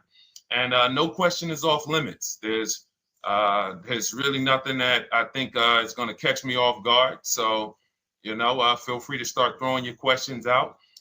First of all, who's shopping for a car? If you're shopping now, or you will be shopping in the next 6 months, type me in the comments. Who's shopping or will be shopping in the next 6 months? Because what you're going to see is you don't want to wait. A big part of what I teach is making sure you're positioned to get great deals, which is not waiting until it's an emergency. Now, sometimes you have an emergency, your car is totaled, your car was stolen, you have less than 30 days with your rental car and you have to get a car. That's different. But we don't want to go into a $30,000, $50,000, $100,000 transaction waiting to the last minute. So who's shopping for a car? Let us know in the chat. Let me know. Hey, yours truly. Great to see you. Great to see you on YouTube. We are live on 4 platforms: YouTube, Instagram, Facebook, and TikTok. So I have my man Dolan, the best moderator in the world, bringing your questions in. So no matter what platform you're on, you can start typing your questions. Now, this whole stream is going to be sponsored by my new digital book. It's called Cars from Home. 7 steps to saving time, money, and avoiding dealerships. It's already 5-star rated. If you look on goodreads.com, thank you to everyone who has reviewed the book. You've sent me your stories. You sent me your testimonials. You sent me your deals. Continue to do that. I love getting those emails. It makes a big difference. People like Marie, she got 13,000 off using the book, using the steps. It's a simple do-it-yourself blueprint to really, really maximizing all the money in your car deals. And you can get a copy for the next 2 hours for 75% off. It's normally $97, but as part of our book launch special, you got your copy for 75% off, $24. So you can go to my TikTok bio, Instagram bio, the YouTube comments, or the Facebook comments. We have a link for you, and you can grab your book. You won't leave the stream. And you can come on back. Feel free to ask as many questions as your heart desires. All right. Good to see you, Nikki. Happy Monday. Great to see you. All right. So, okay, Dolan, let's start bringing in the first question. I want to check in on Instagram.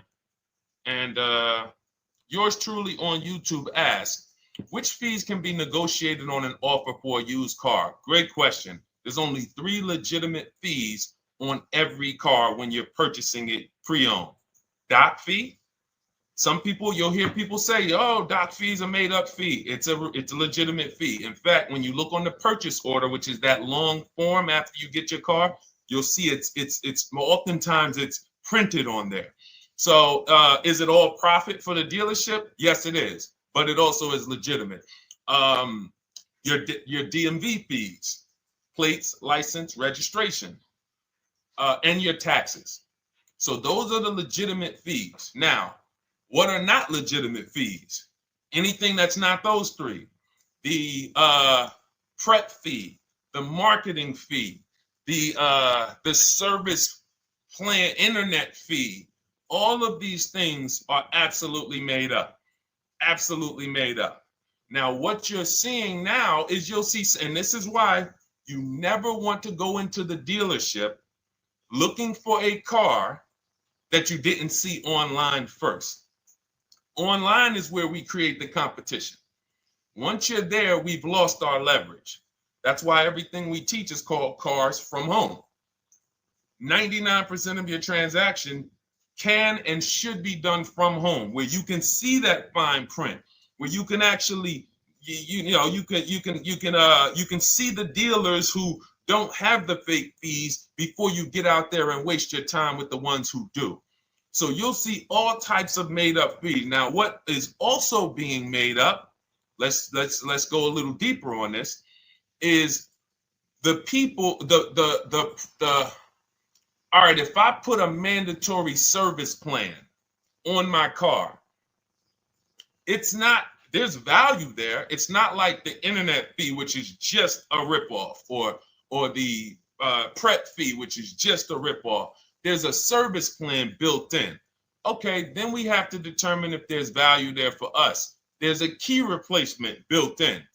But here's how I would like you to think, yours truly, and anyone who's in a similar situation.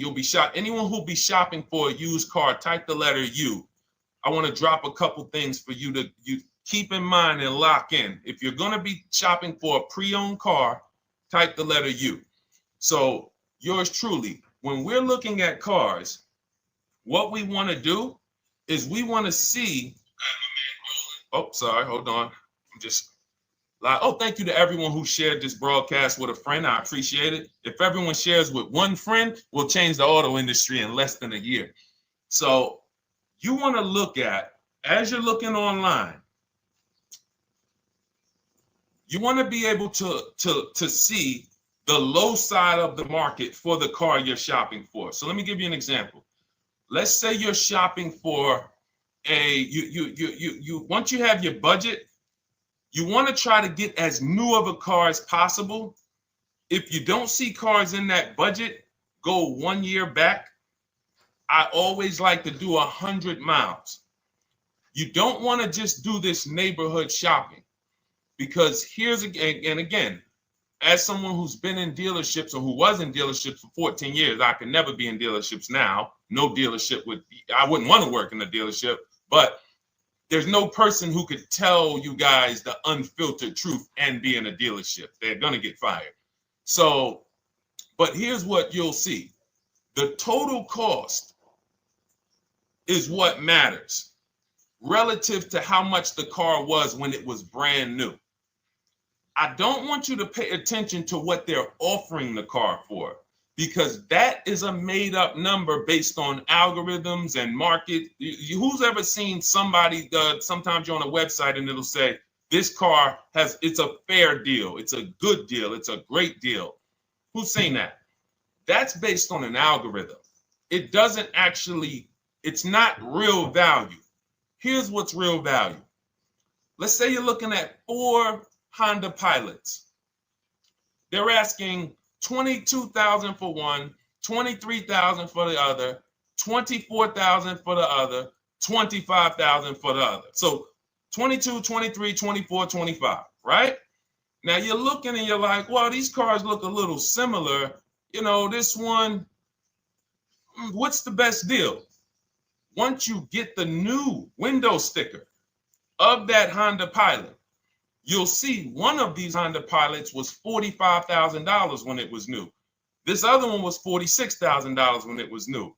But this other one was $53,000 when it was brand new. And that's the one that's actually giving me the biggest discount. That's the value. Without knowing the original price of that car, we can't determine what value we're getting in the price they're offering us. And when we don't do this, we make this mistake. We end up doing what some people did during the pandemic. They paid the same price for pre-owned cars as they were when they were new. Everyone didn't do that, but a lot of people did because they thought this was my only option. There were people who paid $27,000 for a Toyota Camry that was brand new, $28,000. This is how we prevent that. When we call that in Cars from Home, in my book, the true value discount. And this is how I bought my Infinity truck. I was literally looking at 3 of them, 4 of them. They all had similar prices from 30 to 31.8. And literally the one of them was 46, one of them was 48, one of them was 52, and one of them was 55. So when you do that math, and I have a calculator in my book that does it for you, but it's simple. You just put the MSRP in and you create and you divide the asking price into the MSRP. And you'll see, oh, wow, this deal is giving me 42% off. This deal is giving me 30% off. So you see how simple it is now to shop when you look at it, when you're looking at it that way. Oh, this deal is giving me 30% off the original price. This deal is giving me 44% off the original price. Then you weigh those things out. Now, how? I know what some of you are thinking, Deshone, how do we get the original window sticker? You get the original window sticker. Some brands have it on the Carfax. They have a deal with Carfax. And then sometimes you can Google Maroney label. You're looking for this. I'll show a picture of Maroney label. That's a window sticker. This is what you're looking for. Maroney label. And you can do window sticker, new window sticker. There is a service out there that gets them for $5. Again, I'm not affiliated with it, but here's what you should be looking at. That $5 is like my inspection on a home. I'm only doing this for my top 3 to 5 cars. Top 3 to 5. And once I get that, boom, now, if you're not doing this, there's no way you can get great deals on used cars. It is literally impossible because all you're doing is basing it off of smoke and mirrors. So I'm here to tear back, to reveal this whole industry is smoke and mirrors. It's all about psychology, and it's not about you winning. It's about dealers making you think you won. Hold up. Wait. Wings Buff on Instagram said the audio is not working. I smell sabotage towards you. Let me know if the audio is not coming through clear. Let me know, and we'll try to adjust it. I don't know. Yes, exactly, Amanda. It's called real value. Real value. We call it the true value discount. That's what it's called. So it's biggest discount from the original price. So when you're out looking for pre-owned cars, your only mission is to look at, you can ask the dealer sometimes, hey, you got the original price of the car? Again, you don't buy a new car without it. Thanks, Creole Queen. I appreciate it. She said on TikTok, we're fine on TikTok.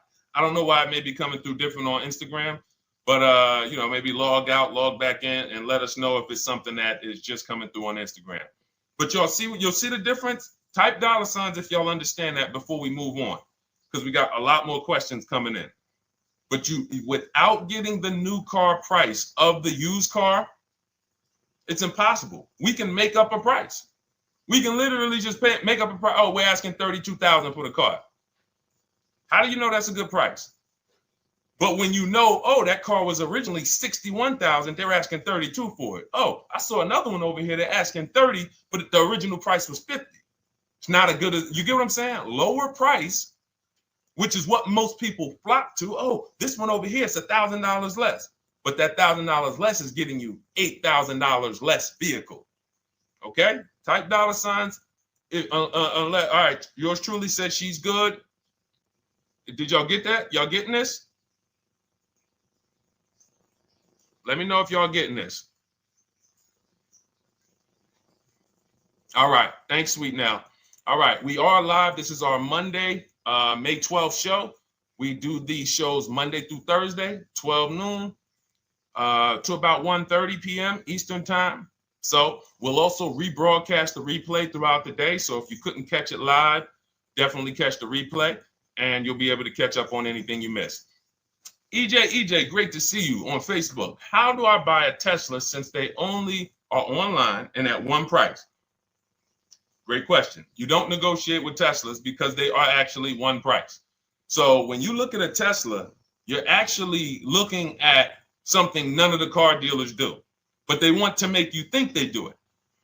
One price, which means when you come into a Tesla in New Jersey, same price in California, same price in Florida, same price in North Dakota. Every other brand Every single car is individually owned and operated. Every car dealership. And, I remember like somebody came on the show and said, oh, Nissan is overpriced. I said, no, whatever Nissan dealer you went to was overpriced. There's another one probably 10 miles away.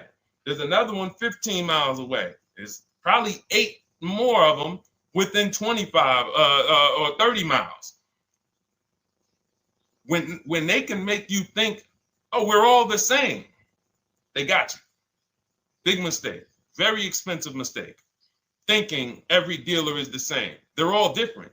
Even the ones that are owned by the same people, most times are still in some competition with each other.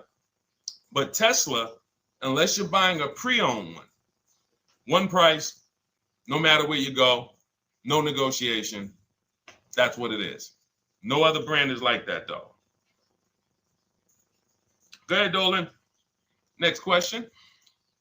Good to see you, Nia. Good to see you, Chantel Davis. Vanessa, good to see you, Maze of Empathy. Jonas checking in on TikTok.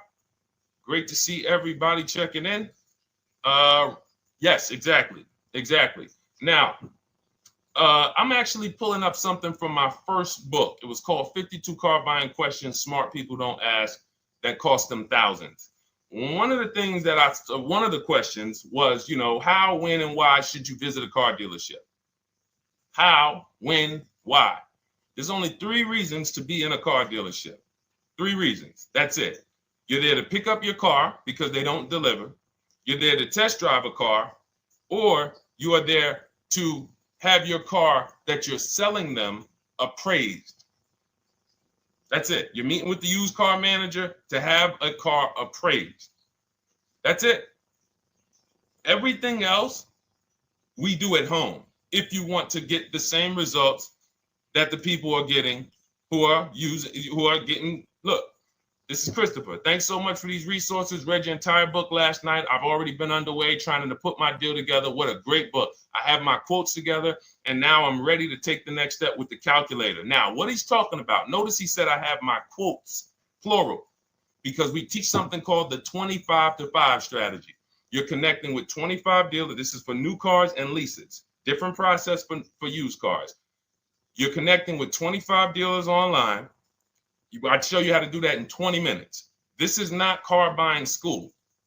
We're getting these cars and these deals in literally less time than it takes you to visit one dealership and buy a car. You'll be there for 8-9 hours. We'll put in a couple hours over a couple days. And I'm getting them. Eventually, you'll be able to be as quick as me. I get cars in 60 minutes. Does not matter what I want. 60 minutes. If I'm following up on a deal a couple of months, maybe 90 minutes is going to take me. You'll get there eventually, but in the beginning, take you a couple hours from home. Because what you're doing is you're creating a competition. You're using the internet to create a competition. So we get 5 offers on every car. We will not buy a car without 5 offers, because the only way that you're going to see the 80%, we call them the 80%. That's 80% of dealers that are overpriced. The only way you're going to see that is to get 5 offers. It's going to blow your mind. That's when the veil is lifted. The first time now, if you want to do it your way, you want to call around, get the offers, call around, ask for it, try to not, fine, do it that way. As long as you talk to enough dealers to get 5 offers, because then you're going to see, whoa, they've been playing me. How is it that I'm shopping for the same car? I called and got the same. I called on this Hyundai Sonata. One dealer's telling me it's $480 a month. One dealer's telling me it's $450 a month. One dealer's telling me it's $420. One dealer's telling me it's $375. Another dealer's telling me it's $340. That's when you know you did it right. So and here's how you know you've done it right. If you don't see a $3,000 to $5,000 spread from your best offer, which we call the 20% dealers, to the worst offer, you didn't shop correctly. We have people all around the country, We've been helping people since 2021. In fact, during the pandemic, we had people really killing it because they were selling their cars for 7 grand, 12 grand more, putting that equity in their bank, doing leases, no money down. So it was a phenomenal time for people who had cars to replace and were making dealers bid to get their new cars. So doesn't matter the market. But until you actually do it, you're not going to, it's harder for you to believe it. You get what I'm saying? It's harder for you to believe, wait, you mean 8 out of 10 dealers are overpriced? 8 out of 10. That's why you must get 5 offers for you to see, wow. My highest offer is $200 a month more, and that's my local dealer. That's the dealer that's 20 minutes away, because oftentimes some of your closest dealers, when they see your zip code, they'll be like, oh, this person is not going to shop us. Let's give them this offer. It's that dealer that's 45 minutes away, an hour away, when they get your notification on their website and they're like, whoa, okay, this is a person in our competitor's market. Let's take this deal from our competitor. It's going to blow your mind. And then it'll be changed. Right now, you're just being exposed to the information. And the same thing on used cars. The best value used cars are $3,000 to $5,000 less than the highest price used cars. It's just what it is, because 80% of dealers are going to, even when they say it's their best deal. Who's had a dealer say that to them? That's our best deal. That's the best deal we can do. Listen, that's the best deal we can do. Who's had that? Raise your hand. Who's in their car buying purchase, in their shopping, has heard a dealer at any time say, hey, that's it. That's the best deal we got, right? They're not lying. They're just not going to do, they'd rather you leave and they'll sell the car to someone else. Because they're like, we're not going lower than this. But here's the thing, their competition will. That's their best offer. It's not their competition's best offer. So it's very important to understand that. Okay? All right, let's go, Dolan. Let's keep it going. Next question. Oh, good day. I'm glad you got the book, EJ. Use it. Win. Send me your success stories. Continue to just follow it step by step. Ask yourself, what step am I on? It's like a checklist. Boom, that step's done. Go to the next one. Boom, check. Go to the next one. Hey, I'm looking for a car right now. I have 7 to 10 grand. Which way should I go? Well, I mean, if that's your budget, you probably can look for, and this is not what I teach, but I do have we call this a smart car. It's not that type of smart car. The little one stands for saving money at the right time. And if I got 7 to 10, what I'm looking for, I'm on Facebook. I'm looking for something. See, and this depends on what you need. See, needs, you pay for 5 things in a car. You pay for 5 things. Remember this.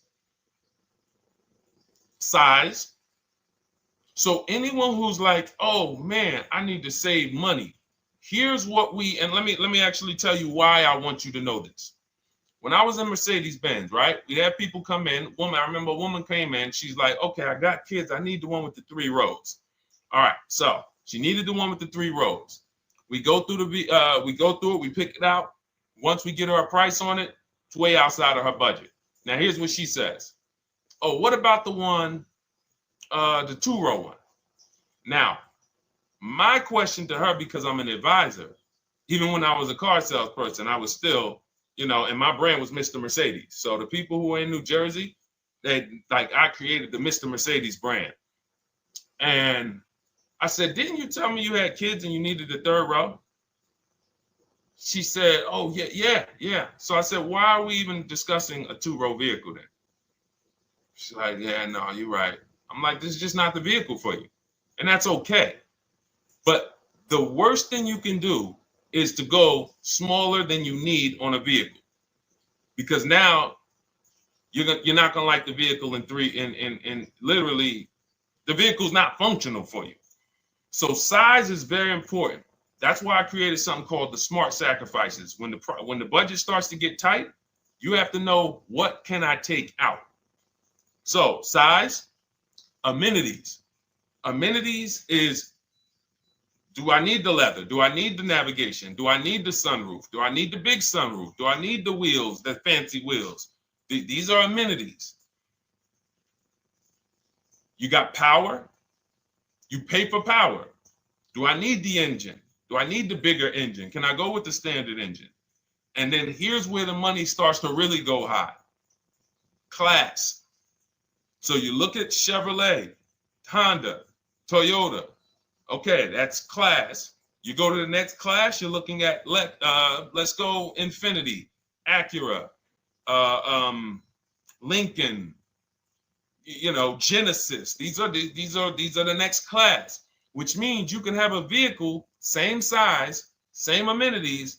It's 10,000, 15,000 more, different class. Then we go, and of course you have Mercedes, BMW,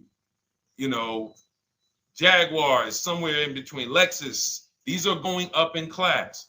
So, and then the last thing you pay for, which is really expensive, is exclusivity.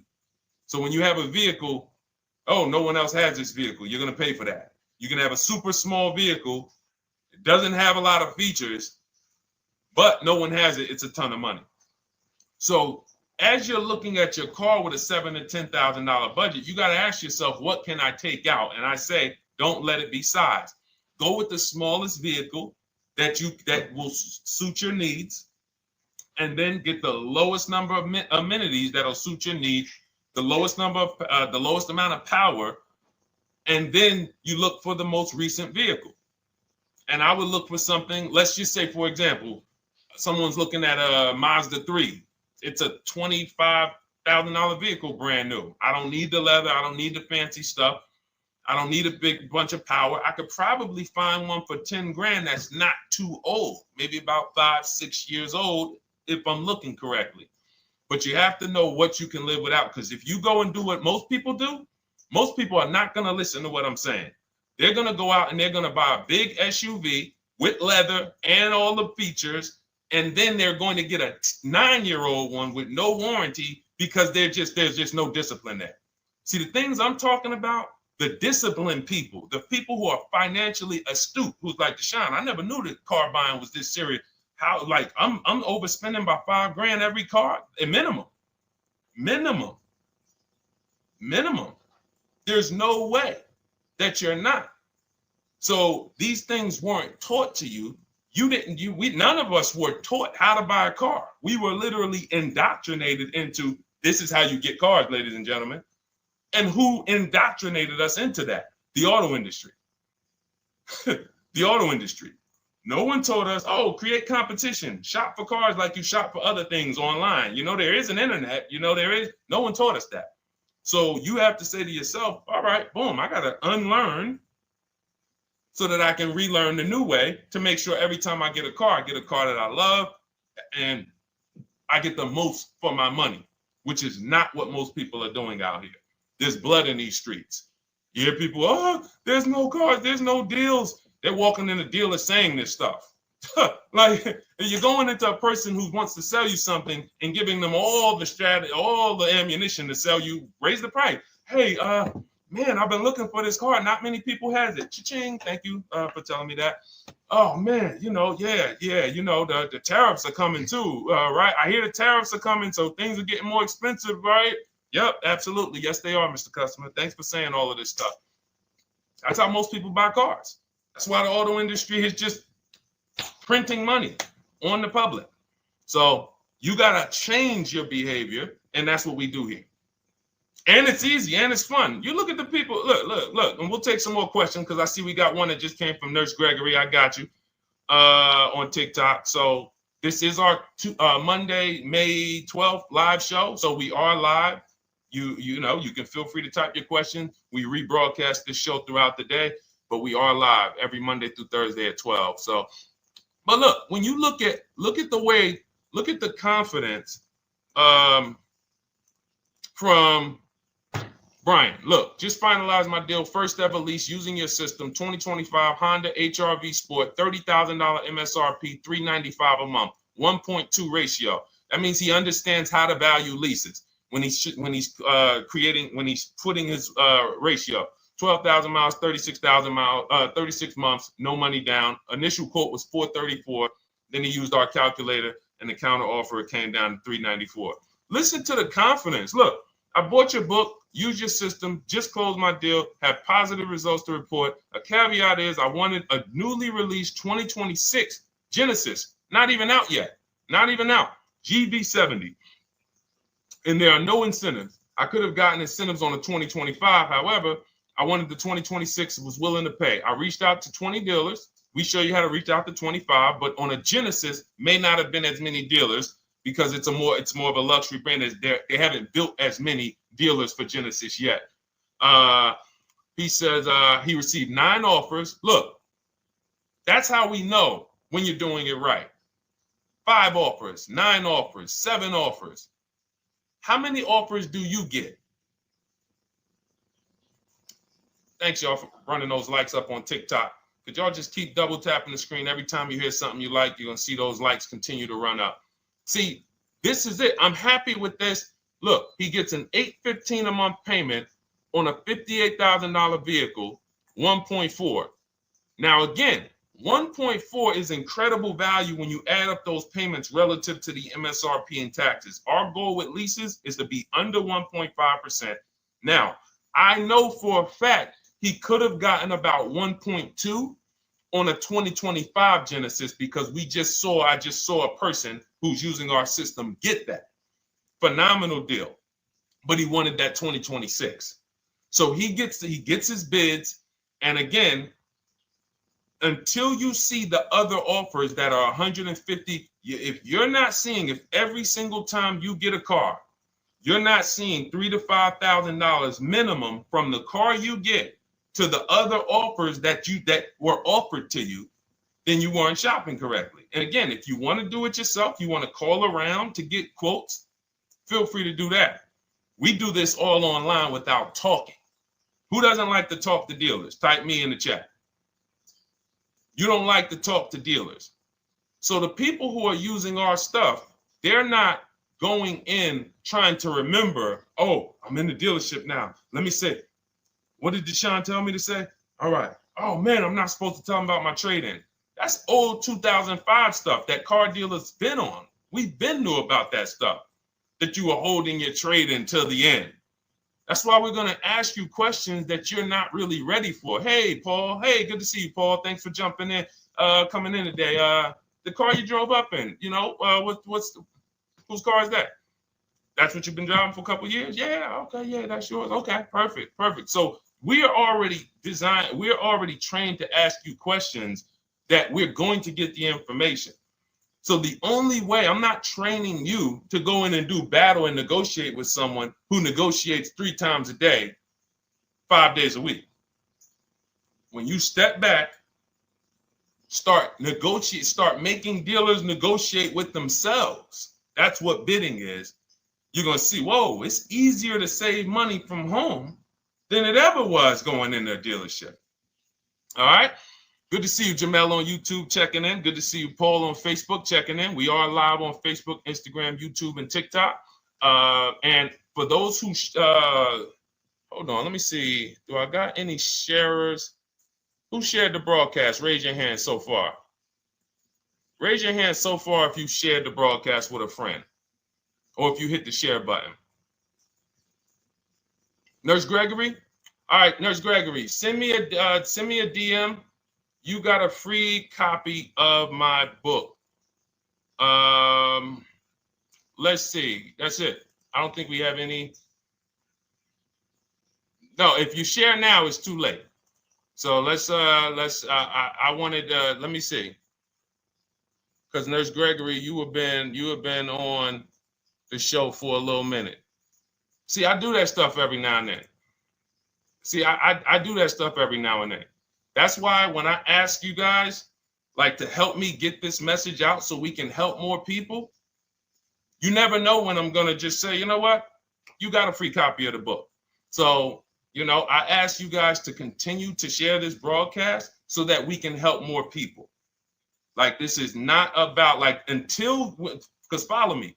until most of the country is actually shopping from home, it makes our job shopping from home a little bit harder, because literally dealers know on a weekend, they come to us on Friday, hey, how many appointments we got? We got 200. 200 over the weekend. So they expect you guys to walk in. So until that goes from 200 to 100, and they're like, whoa, what's going on here? Whoa, people are not really walking in anymore. We're getting half the appointments. Oh, wait, what's going on? We only have 50 appointments. Memorial Day weekend, we got 100. We're normally at 300 appointments over a Memorial Day weekend. So until we start doing this collectively, it's hurting. It makes all of our jobs a little bit harder. So that's why I appreciate the people who share the broadcast. Yep, send me a DM. Okay, so let's go. We got more questions coming in, so pull them up, Dolan. Let's go. And this whole stream is sponsored by my new digital book. It's called Cars from Home: 7 Steps to Saving Time, Money, and Avoiding Dealerships. It's already 5-star rated. And, I'm reading a couple of the testimonials. Thank you to the people on Goodreads who reviewed that book. Thank you so much. And it's normally $97, but as part of our welcome offer, you can get yours for $24. That's 75% off.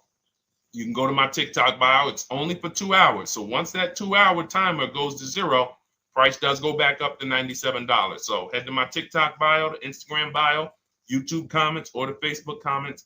Grab yours for $24. Save you 75%, and just use it. It's a step-by-step blueprint checklist to dominating the car market. Okay? And someone remind me to talk about the 3 pillars of great car deals before I end the show. Please, the 3 pillars of great car deals. We got about another 45 minutes, but remind me before we end the show. If you don't operate with the 3 pillars, there's no way you can get a great car deal. And I know this sounds like bad news, but I can't get you the good news. I'm like a financial doctor.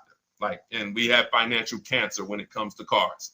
So it's not a pleasant thing, but we can get you to the other side.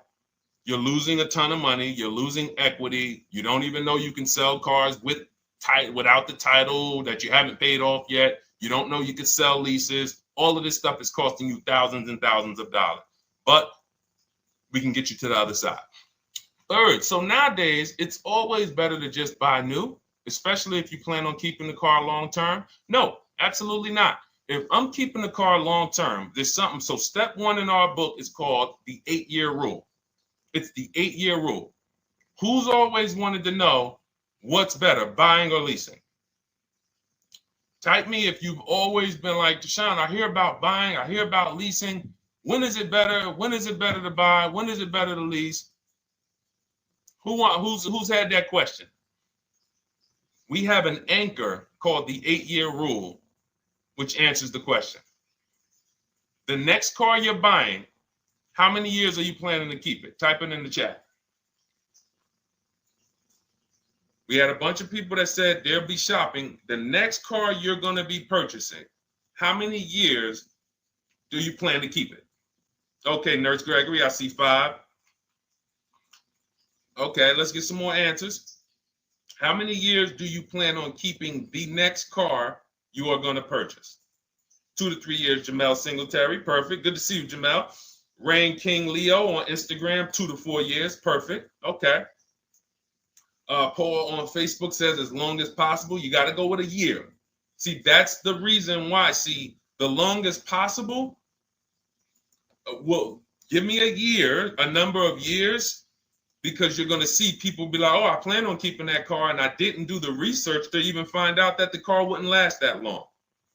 So, I'm not going to buy certain cars planning to keep them as long as possible, because it says literally around 100,000 miles, I'm going to start having problems with them. So if I buy them pre-owned, then I get to 80,000 miles. I mean, car starts having, so we need years. Mel Nelson on Facebook, 9. Paul, I see you, 10. Okay, Danielle Rosario on YouTube, 5 at least. So check this out. Roashu, I'm sorry, I probably butchered your name, on Instagram, 6. All right, DJ Ant Nice on TikTok, 6. Okay, 8-year rule says If your answer to that question was 8 years or longer, you should be shopping for a purchase, new or pre-owned, depending on your budget. Now, if your answer was less than 8, then you should be shopping for a lease. Both of these things come with caveats. Below market. Not these lease deals you see on commercials. Those are not lease deals. I don't even call them deals. None of those prices, as you guys see me share the leases that my students get all around the country and the people who read my book, you're going to be like, wait a minute. Those don't sound anything like the prices I see on the commercials. They're not. We get below market leases. And most of the time with no money down. We always shop with no money down. On a purchase, you need a below market purchase. Again, you should see $3,000 to $5,000 above on other cars that you didn't buy. So the car you got, whether you're purchasing it or leasing it, it should be $3,000 to $5,000 below the other offers that you've seen, the other cars that you've seen online. So when we look and say, do we go new or pre-owned? And I know some of you got shocked with who was taught never lease a car. Like when I just said the 8-year rule, and I said, hey, all of you who your answer, Jamel, 2 to 3, you should be shopping for a below market lease. Dario, YouTube, you should be shopping for a below market lease. Madison, Marv on Instagram, below market lease. Yep. Rain, you've had your car for 3 years. You're already debating getting rid of it. You should be shopping for a below market lease. Yep. Nurse Gregory, below market lease. DJ Ant Nice, below market lease. We'll talk about that in a little bit. You can ask why. But raise your, if you were taught never get a lease, never lease a car, let us know in the chat and we'll handle that. But I want to answer the rest of this question because he asked, is it always better to buy new? So if his answer, for those of you who said, I'm keeping more than 8 years, I'm not breaking the 8-year rule, I'm shopping, don't think about leasing. You're keeping at least 8 years, leasing should not even be in your vocabulary. Now, new or pre-owned. That's based on 2 things. First is budget, because you want to go over your needs and say, what do I need? Can I get everything I need in a car for my budget? New? No. Most times, you can't. So if you have a large budget and you're like, Deshone, I could actually go new or pre-owned. What should I get? Now that's a matter of your values. The values say, I've had 2 groups of people, long-term people. When I was in dealerships, some of you know I was with Mercedes for 5 years, General Motors for 5 years. I've been in the auto industry for 14 years.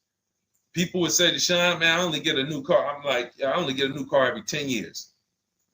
That's why I get my new car. I'm going to treat myself. That's values. Now, some people say, well, I could afford both, but you know what? I want to knock 20, 30, 40% off the price. That's values. So it's a matter of your values. If you can afford both. But no, there's no one-size-fits-all formula. That's what got you guys in trouble. That's where you get in trouble at. Listening to people online that say, all of you should do this. All of you who's heard people say, this is the funniest thing in the world to me.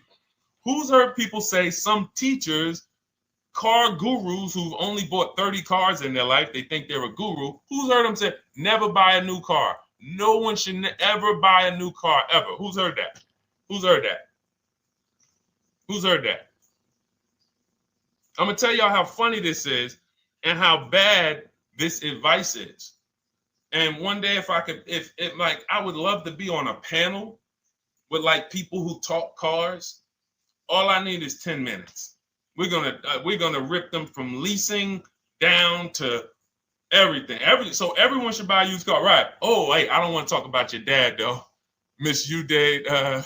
She said I heard it from my dad. All right, but your dad probably is not saying everyone should buy used cars. There are people who say, all right, Paul, you've heard it. All right, Rain King Leo, you've heard it. So let me ask you a question. If we ask some of these people who swear, hey, none of you should ever buy, and they talk to millions of people, and they preach this, no one should ever buy a used car. So here's the question. how do the cars become used? If no one should buy a pre-owned car, if no one should buy a new car, rather, how do the cars become used? So let's just say you could snap your fingers. So if you had it your way, no one would buy a used car. No one would ever buy a used car, ever. So you snap your fingers, that would be your wish, right? Yes, exactly. So how do the cars become used then? So if something that you're suggesting could not get 100% market penetration, it's not a good idea. It's not realistic. There are people who should be leasing new cars below market. When you lease a car, you get a brand new car that year, 2025, all the latest and greatest. You're the first driver, unless you get a demo, which has maybe, it's a couple months old, within a couple thousand miles. But other than that, it's a new car. That's what you're leasing. Got to get multiple offers or they're going to overcharge you. You'll go in, you try to go in and, hey, work me up a lease deal. You'll be like, whoa, this doesn't sound like what Deshone said those leases. But that's got to say, because we don't go into dealerships to get lease prices. We stay at home and get multiple prices from home. You're walking into an 80% dealer. But yes, that's the difference. So the 8-year rule is to be your anchor for when I should actually be buying or leasing. And then once you go and say, I'm buying because I'm keeping 8 years, then you let your budget dictate whether you're going to shop new or used. And then you if you could afford both, it's a matter of your values. You want to treat yourself to a new car because you can afford it, make sure you get a below market deal, multiple offers, or do I want to get a pre-owned car so I can knock 20, 30, 40% off the price? Okay. All of this is in my digital book, Cars from Home, 7 Steps to Saving Time, Money, and Avoiding Dealerships. You can get your copy for 75% off for the next 2 hours. That's our welcome offer. And you'll have everything I teach about how to get below market leases, below market purchases, below market bank bidding wars. We created something called the bank bidding war. For those of you who are going to need a loan, where do you get your loan from? Some of you say the dealer. Some of you say, oh, I get it from my credit union. Some of you say, oh, I get it from my bank. This needs to be a bid, because whenever you're doing it like that, you don't know. How do you know for sure that that was the best interest rate you could have got? 2 points on a loan could be $2,000. 2 points. So if somebody said, oh, I'm paying 6.9, but you could have got 4.9, literally thousands of dollars. So, and again, that goes into the 3 pillars of great car deals. We haven't discussed that yet. We'll do that before the end of the show. All right, let's go. More. Oh, by the way, for those of you who I didn't finish the sentence, you want your copy at 75% off instead of the $97, which is the normal price. You get it for $24. Head to my TikTok bio. There's a link there. Click it, and then head to my Instagram bio. There's a link there, and then we have a comment in the Facebook and YouTube comments for you to grab your copy for 75% off. Once it's 2 hours expires, goes back up to $97, and it's still worth every penny, because as you can see, Marie used it and she saved $13,000. So what's her return on the investment of $24? Just wanted to reach out, say thank you. Using your guide, which is the book, I saved over $13,000 off MSRP, got my payment to be hundreds lower per month and maintenance included, no money down. Just wanted to say thank you. Keep sending me these emails, y'all. I love bringing these emails onto the show. Like, our world, that what we do with these cars it's a whole different world. Like, that's a great show, but it's also our life. Like, different, it's a different world. We operate in a different world. I got a lot of books on my shelf here. I cannot tell you books that actually give me ROI like Cars from Home. Like, she bought a $24 book. Even she might have got it for $97. And she saved $13,000 on one transaction. What about her? What about her significant other, if she has one? What about her children? What about her family and her household? What about when her mom or dad needs a car? It's endless ROI for one investment. Okay? So shout out to everybody that got their copy. Please keep sending me your emails. I love getting them. Let's go, Dolan. Next question. Awesome, DJ and Nice. You're gonna love it. Like, let me just say this one thing. Keep Dario's Dario from YouTube, keep his question up. But I want to say this to you, DJ and Nice. My niece, she's 20. Some of you heard me talk about her on earlier streams. She told me, listen, Uncle, when she asked me, what should I do? I said, I knew she's not keeping the car 8 years. I asked her because there are some young people who just are not into cars. Like they will literally drive one car long term, but typically in your 20s, things are changing, jobs are changing, families changing. Your needs for the car may change. So I'm like, listen, 8-year rules. You should be shopping for a lease. You're going to save way more money. Most people go out there and they'll tell you go buy a used car, and they'll put you in a used car for $300, $400, $15,000 is only, that's $300 a month. They'll go and put you in a, $400 payment, $20,000 used car, $18,000 used car. You barely got a warranty. Maybe you got no warranty. So in a year, 2 years, you better have a tow truck on speed dial, just so, you never know. You get what I'm saying? Not saying it's a bad car. Used cars, 5-year-old, 6-year-old, no warranty. You better have roadside assistance. So I said, let's do this. Pick a new car, go drive one, pick one under $30,000. Because she said, I would like my payment to be like, under $350. I'm like, all right. She's got her credit to where it needs to be. This is why we should have our young people with their first credit card early, or as a what's the term? It's slipping my mind. When we add our young our people to our account as parents, authorized user. And so she goes out. She drives the Hyundai Sonata. I said, okay, perfect. She said, I like the car. We get her offers. We started getting offers for her Thursday. By Saturday morning, her best offer was $338. We sent out counter offers because I have a counter offer calculator in my book. So when we get the offers, this stuff takes you minutes. Again, I'm not inviting anyone to college to be a car salesman. I'm inviting you to a system that will help you get cars in 90 minutes. So we get her offers. We send out the counter offer. We're probably going to land somewhere around because she only needs 10,000 miles. She's probably going to be about $295. Brand new car, 2025, $26,000 car. And so compare that. You get what I'm saying? So when you say DJ, and that was my experience. When I worked for General Motors, I went and leased my Pontiac. My boss is the one who showed me how to do it. I didn't even understand leasing. I was 22. He said, listen, even though I was selling leases, I was just a number. Most car salesmen are this. Y'all, this sound familiar? All right. That's what you want, sir? You like the car? Is this the color? Okay. Let me go get the numbers from my manager. You get what I'm saying? They don't understand the numbers. And that's how I was at 22. I didn't understand the numbers until I got hired at Ray Katina. And Ray Katina, all his salespeople are finance managers too. So that's where I learned the numbers. But before that, I didn't know how this thing worked. But anyway, I'm leasing my first car, $256 a month, Pontiac G6. Brand new car. My other friends out here, they driving other cars, $400, $500 payments. Used cars. So you're going to love it. Like the money is it stays in your bank account, which is our goal. All right. Dario, let's get to you, my man. I'm about to finance my first car at 23 years old with a 769 credit score. Wow. I guess I should have read that question before I just went off on that whole story about my niece and everything. Let's look at Dario's answer to the 8-year rule.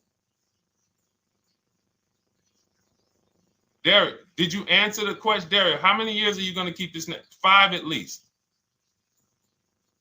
This is the part. This is the part where I don't know what to do. You get what I'm saying? Help me out here. Y'all get what I'm saying? Like there are times where I literally don't know what to do with this. Everybody, we talked about the 8-year rule, right?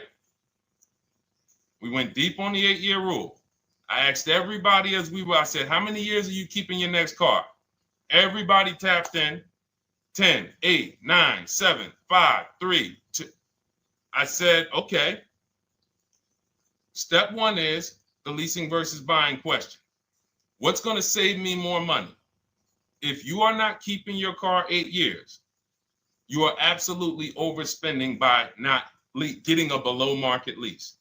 Then, which I didn't even count on, DJ Ant Nice comes and says, hey, man, you talked me into getting this lease because I want to save the most money possible, and I'm not keeping the car 8 years. Then I walk you through a scenario where my niece, her first car, she's 20. She's about to lease a brand new Hyundai Sonata, and her payment's going to be $295 a month. Add that up, $295 a month for 3 years, $295 a month times 36 is $10,620. That is her payments over 3 years. $10,620 over 3 years. Which means if we look at the $26,000 car she's getting, and then we look at the taxes and fees on that $20,000 car, we're probably going to be somewhere around $28,000. Oh, I'm sorry. I'm wrong, y'all. I just pulled up the MSRPs on that car she's getting. It's $28,500. $28,500. She's paying a little over $10,000 to drive a $28,000 car that with taxes and fees would probably put her around $30,000. A little more, but let's just say you get a little discount, $30,000. She's paying. So if she bought this car, what would that car be worth in 3 years? What would that car, if she bought a $28,000 car, $28,000? Throw some numbers out there so we can really try to help Dario and the people who just, all right, may need us to go deeper on this. You might need me to go deeper on this. You might be like Dario, like, okay, Sean, I didn't grasp it. Let's go deeper on this. What would the car that she's getting, my niece is about to get for $28,000, $295 a month, what would that car be worth after 3 years? $28,000 car.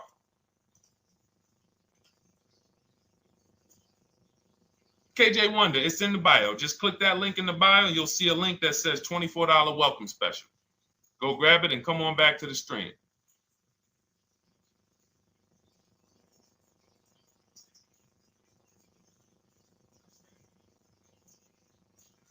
Anybody want to tap in?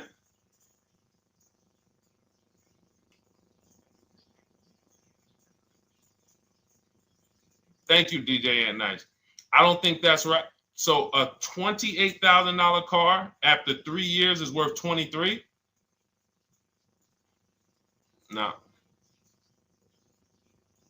That's not after 3 years. That's probably like 1 year. After 1 year, it'll probably be worth 23. 15K depending on the brand. Paul, I think you're gonna lose more than. I don't know one car that sometimes like I don't know one car that depreciates $8,000 in 3 years. So I'm a conservative person when it comes to my numbers. That car is like, let's be real here. You don't buy a Hyundai Sonata, come back in 3 years, you paid $28,000 for it, come back in 3 years and they give you 20 for it. It's going to be more like $13,000, $15,000. What if you have an accident? You get what I'm saying? So, and unfortunately, you know what's hard about this? The only people who really understand depreciation and how much cars lose value are people who pay cash. It's very tough for you to see what you're really getting when you're a payment shopper. But as someone who never, listen, people would love to go into a dealership, get a car for $28,000, come back in 3 years and get $20,000, come back in 3 years, get $18,000. I only lost $10,000. That doesn't happen. That's why people come back in 3 years and they're like, that's all I'm getting? So the point is, she's paying $10,000 of depreciation over a 3-year period. That's it. So in order to beat what she's about to get, or people who are getting below market leases, any people who are getting below market leases like we teach, you would have to get at least $20,000 to beat her. You would have to get at least, because she's only spending $10,000 over 3 years. And sold by foreign. Guys, this is not, this is really not up for debate. I am, and unfortunately, maybe the pandemic threw you off, because some of you, if that was like your first car you ever replaced, and you went and you got out of that car during the pandemic when every car was worth $7,000 to $12,000 more than it should have been worth. You can't do that today. And we had people right after the pandemic writing me saying, "Oh, yeah, I'm gonna do this, and then I'll go and trade that and get all my money back like I just did before." No, that was a very rare case of limited supply, the supply chain of cars. Now we might see that again with tariffs. When tariffs come, we might actually see our cars appreciate, because the whole new car market is going to be more expensive. But cars are not, literally the depreciation curve on most cars are 15% the first year, sometimes 20, another 15% the second year, 10%, 5%, and then it gets smaller. Once you get to about 7 years, the depreciation starts to cool off. You're losing 50% of the value in the first 5 years. And if you drive a lot, you're going to lose it quicker. So when we look at paying a small amount of money for a expensive car, that's what leasing is. So there's no, when you, and let's wrap it up like this. If she would have bought this car, this same, because this is really a leasing versus buying lesson. And I don't know, however deep we need to go on it, that's how much deep we need to go until some people it clicks, because it may not click for everyone. I'm trying to make it as simple as I can, which is why I'm only talking about what's coming out of your bank account. Like, isn't that what we're supposed to care about? But for some reason, some of us are thinking about other things when it comes to cars. We go into somewhere else. So let's look at if she would have bought this same car, the same $28,000 car with taxes and fees, probably about 31 and change. But let's just round it off to 30. What's her car payment, everyone? Those of you who know the rule, every $5,000 is about how much per month on a loan?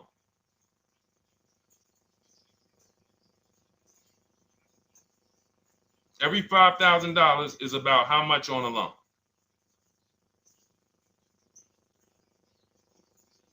Now, every 5,000, thank you, DJ Ant Nice, you got it, $100. So again, these are videos that I make that, thank God, has been seen hundreds of thousands of times, some of them into the million. Every $5,000 is about $100 per month on a 5-year loan. Yep, you got it, Jamel. So what would this car cost her that was 30? Thank you, Tony, man. It would cost her $600 a month. So the same car that she's leasing for $295 a month would cost her $600 a month if she wanted to purchase it.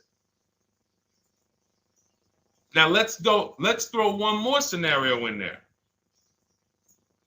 Let's say she finds one for this price that yours truly said, about $18,000. She gets a 3-year-old used one. 3-year-old used car, good mileage on it, taxes and fees. She's a little over, let's round it off to $20,000. What's her payment? What's her payment for a 3-year-old used version of what she's getting new right now? $400. So where does it make sense to purchase at? Thank you, D-Boss. On TikTok, we see you. We are live. This is our Monday, May 12th live show. We're live from 12 to about 1:30 Eastern time, Monday through Thursday. Mark your calendars so you don't miss a show. 400. Where does it make sense at? I'm on my 7th lease. Where can you tell me that it makes sense at, unless you're one of the people, like, let's go back to Paul, who's keeping his next car 10 years. Let's go to, Paul on Facebook. Let's go to, who else we got? We got a bunch of people that said 8 to 10. Nope, not too many. That's why I read all of that, and I'm like, yo, all of you people should be leasing. 10 years. Wait, nope. I can't find many of you who said you were going to be keeping more than 8 years. So where does it make sense at? That's 3 scenarios where we took the same exact car that she's about to get for $295 a month, brand new 2025. We said, okay, if she got the same deal on that new car, she'd be paying $600 a month for 5 years. If she took it for a 6-year loan, she'd probably get her payment down to $500, but that's for 6 years. And again, she's not keeping the car that long. So when she goes to replace it, she's probably going to have negative equity in 3 years, like most people. Come back, every single car transaction you do, oh, I'm replacing it. Oh, you got negative equity. Oh, dang, how? This is how. And then we took another scenario of her buying a pre-owned one, and her payment on a 3-year-old one with 1 year left of warranty is higher than her payment on the new one. Where does it make sense? Thank you, Tony, man. It doesn't. It doesn't. Listen, depends on the interest rate and the length of the loan. We always, this is an average interest rate. So it's not going to be, your interest rate isn't moving you from from every $5,000 on a loan being $100 a month to every $5,000 on a loan being, $50 a month. No, it's not the way it works. Good interest rate, maybe every $5,000 is $90, 85 tops. It's not 50, to the point where, and this is how people get in trouble. That's why our people don't get in trouble, because they don't go in looking at a $20,000 or $30,000 car saying, oh man, I'm gonna get that to $400 a month with no money down. Yeah, you'll get it $400 a month with no money down. Your loan's gonna be 96 months. So when we have these boundaries, this is how we move. We're not even talking about the bidding process. We're talking about the bidding process is how we get the dealers to give us the best prices. Right now, what we're talking about is structuring our deals. Because if you go out and you get a great deal on a purchase, but you should have leased, you got a bad deal. You got a bad deal. If you go out and you get a great deal on a purchase, let's just say she gets $5,000 off this car. So instead of 30, she purchased it, she got them to knock off $5,000. Her payment still, instead of $30,000, it's $25,500 a month. Thank you, Just Enjoy, appreciate it. It's fine. So a great deal on a purchase, when you are not keeping the car 8 years, is a bad deal, because it cannot compare to if you had gotten a below market lease. It just doesn't compare. That's why I'm showing you these numbers. I'm a math person. I was in calculus as a junior. I love math. And my goal is to try to make the math simple by just showing y'all, hey, here's 3 scenarios: new car, used car, lease. Here are the numbers: $600 a month, $400 a month for the used car, $295 a month for the lease. But we say we want to save money. We say, oh man, things are getting more expensive. Money's important. But we're still letting old mindsets make us do things that don't serve us, because we were taught that, even though it makes no financial sense. So the hardest thing that I have to do is get you to unlearn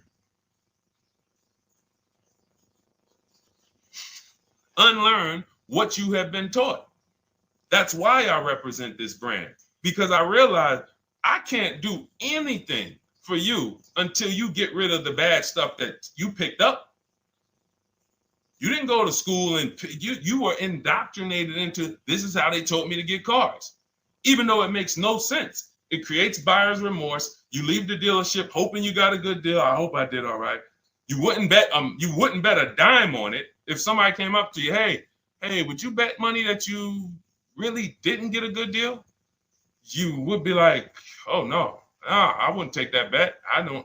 No, you have no confidence, no guarantees, nothing. And this is what people are still staying in. So when we talk, we're inviting you to the new way. We call it, this is the new way. And so everything that we're talking about, you can get in my literally my video, my step-by-step checklist, Cars from Home, 7 steps to saving time, money, and avoiding dealership. You don't have to worry about trying to remember this. You can literally get it in book form. It's a digital book. You don't have to wait for the mail. And the thing about the digital book is when something new happens, I update the book. Like a year ago, we had Room in the book. Room went out of business. If you had a physical copy that you had bought, now here I am talking to you about, oh, now guys, you got to get volume 2. No, I just went in, we update the master file, Room's going, process stays the same.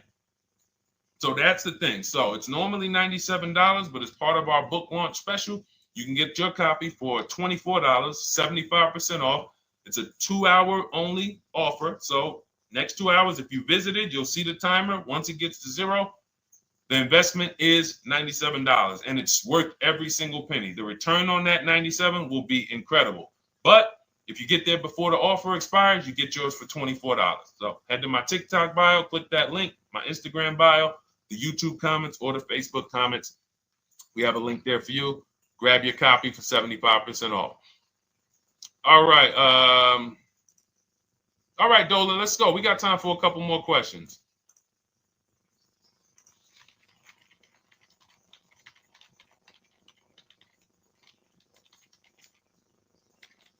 Okay, I'm shopping for a 2018 to 2019 Platinum Escalade. Should I buy in town, or what do you feel about delivery charges from out of town? I would compare. So it goes back to what we started talking about on in the show when we first started. Total. This is why you need to know the original price. So when you know the original price, what you're looking at, and this is everyone who's shopping for a used car. Without knowing the original price, you're just grabbing at straws. You're buying based on made-up prices. You don't know. How do I know he's asking $65,000 for it? How do we know that's a good price? You don't. Buyer's remorse prone. Zero confidence in what you pay. But when we know the new price, oh, the original price of this one was $102,000. Original price of this one was $110,000. Original price of this one was $90,000. And when we get into more expensive cars, the losses become way more. To whom much is given, much is also required. So the losses on 80, 90,000, 200 Bentleys, Rolls Royces, the losses become multiplied dramatically. So if we knew, okay, this one was originally $102,000, they're offering this for $60,000. Oh man, they're giving me, 50, they're giving me 45% off. Oh man, this one right here was originally $90,000, but they're offering it to me for, $64,000. Well, they're only giving me 30% off. So you'll look, without knowing the original price, you're buying the wrong car because you're not buying based on value. You're buying based on made up prices. We think this is a good price in the market, but what is the discount off the new vehicle? That's the only thing. And then you use that and you say, okay, well, this one's giving me 45% off. It has 29,000 miles. This one's giving me 30% off. It only has 15,000 miles, and you can judge more accurately. You can judge accurately when you know real discounts versus nothing. So we must know how to get the new price. I mentioned it. Some brands have a agreement with Carfax. You can get it on the Carfax. Some brands have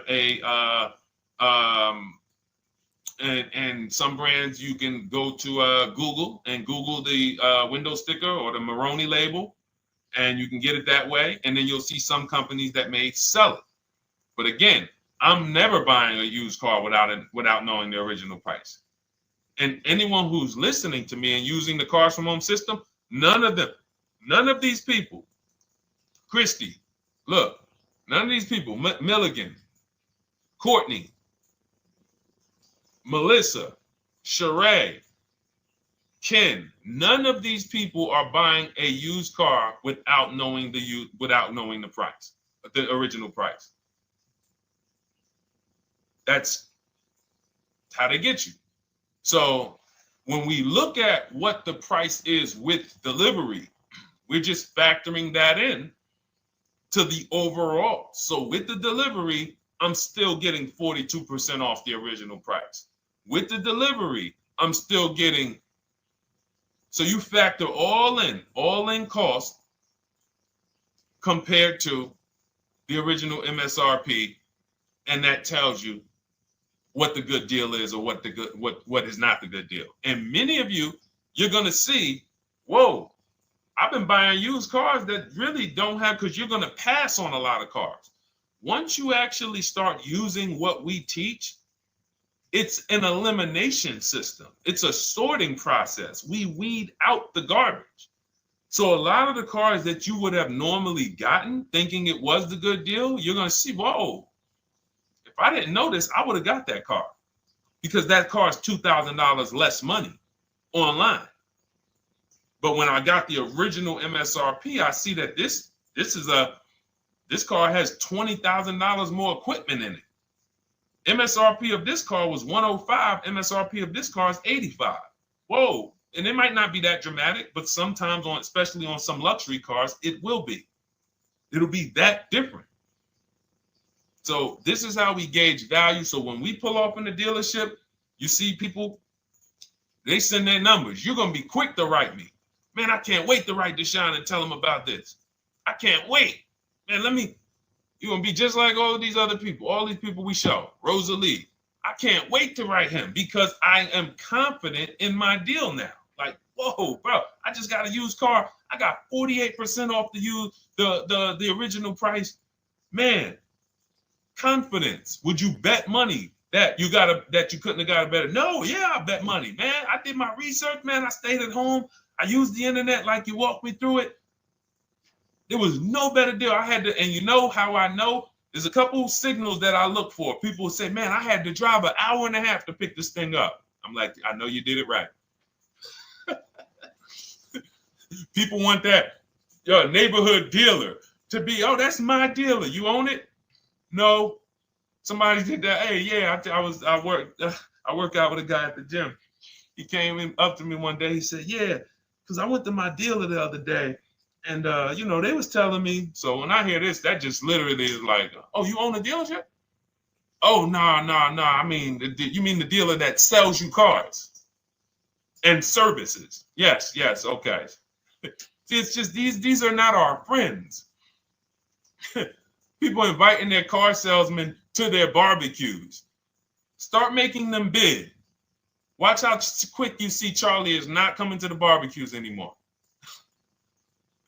You got your car salesman coming to the barbecues with you. Hey, how many cars?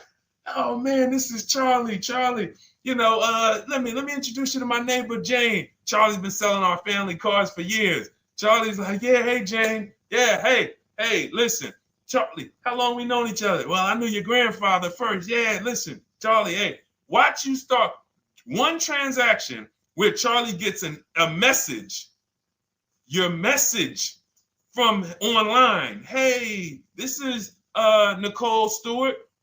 I'm looking for this car. We have all of these templates in my book too, so you don't even have to think about what you're going to write. You just copy and paste them.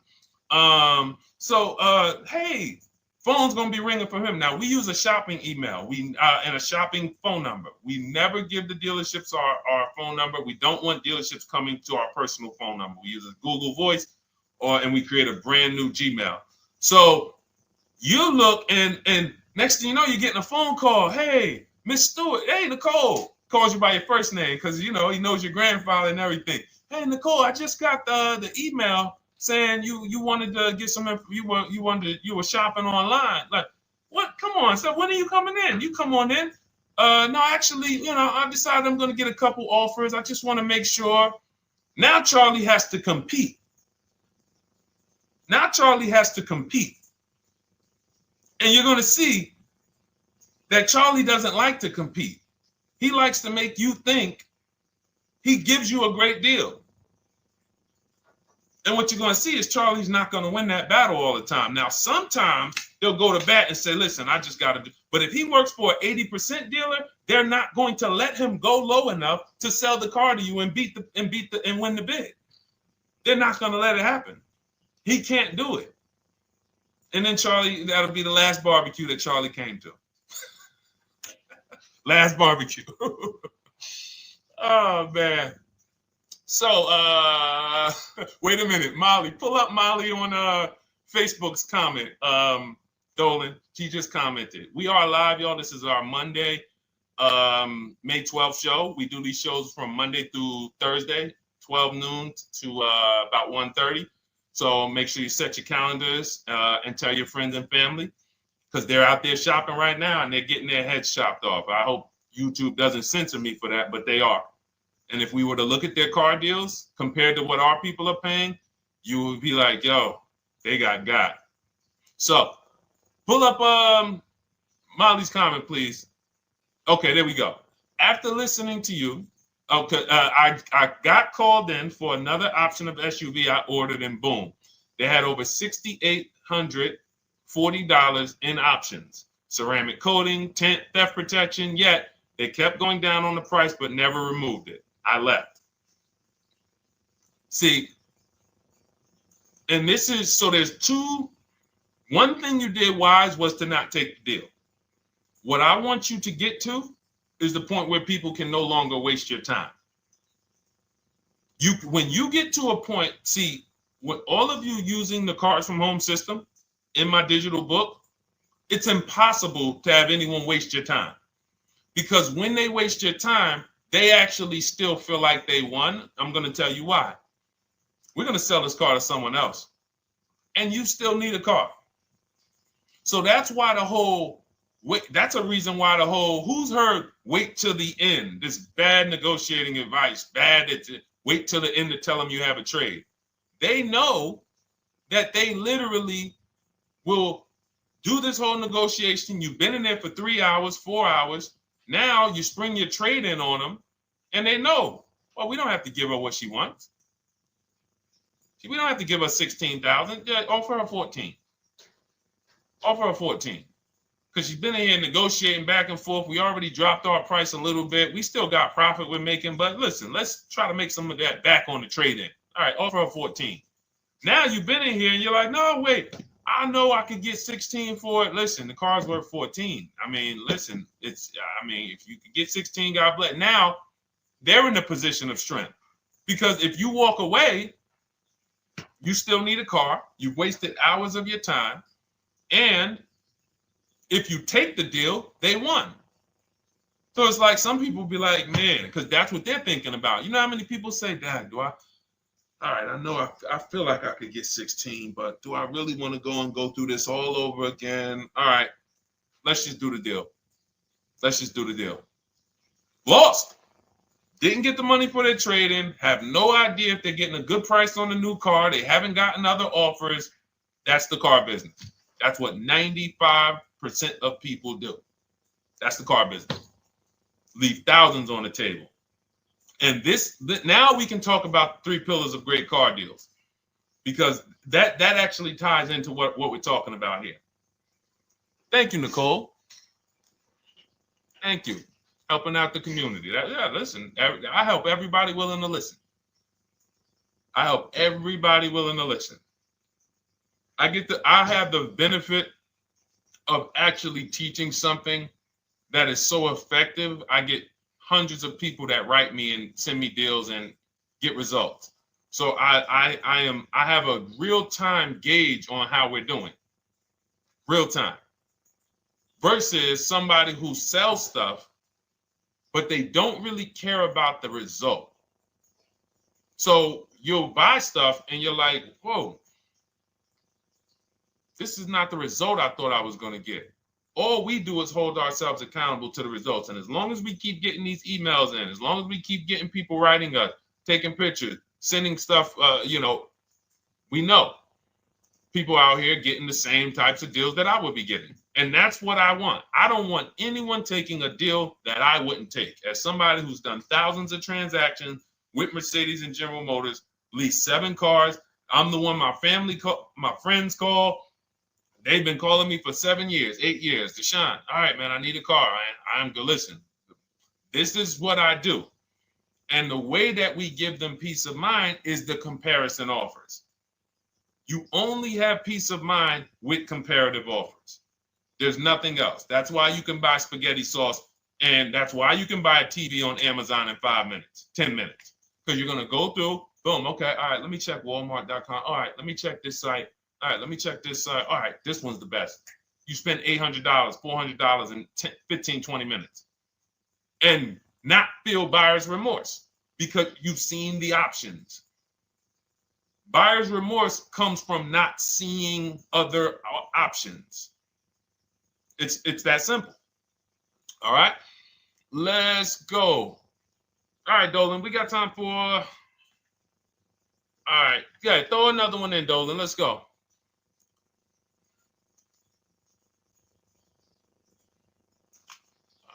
right. Okay, 2015 Mercedes-Benz C-Class C300.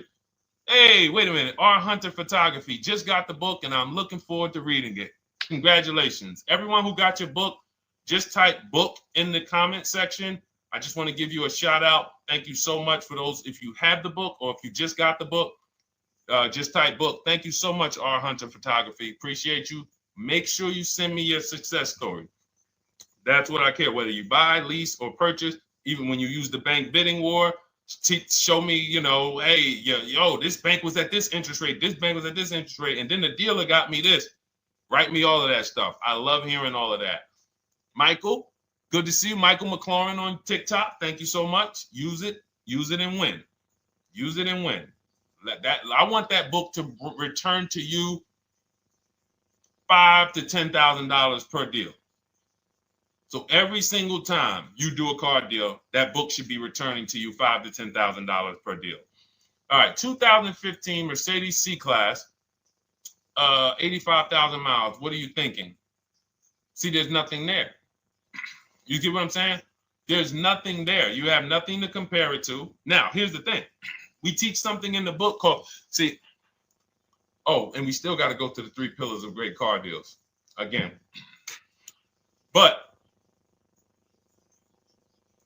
there's nothing, we teach something, there's no boundaries in car buying. There haven't been no boundaries. For example, let's talk about the most expensive purchase most people make. Now, in this case, sometimes it's people's cars because people aren't buying houses as much as they used to. But the most expensive purchase people make is their house. Would anyone on here get a 40-year mortgage? Anybody? Yes or no? Thanks, EJ. Enjoy the book. I can't wait to hear from you. Anyone? Would anyone get a 40-year mortgage? Anybody? We got smart people on here. Anybody signing up for the 40-year mortgage? No. Okay. So if no one's signing up for the 40-year mortgage, the question is why? Why? Because we know that's too long. If you got to take a 40-year mortgage, go. God bless you. Yes, go get you. God bless you. Hope she's well. And I'm glad you got your book, Daryl. Would anyone, and you don't have to worry about reading it. It's a step by step. It's a checklist. So do one step, check that step off. Next step, check. Boom. That's how it is. Because there's a built-in. It's been built into our education. You don't take a mortgage longer than 30 years. And if you want to be super conservative and you can afford it, take a 15-year mortgage. But we don't go 40. We don't go 50. They're available.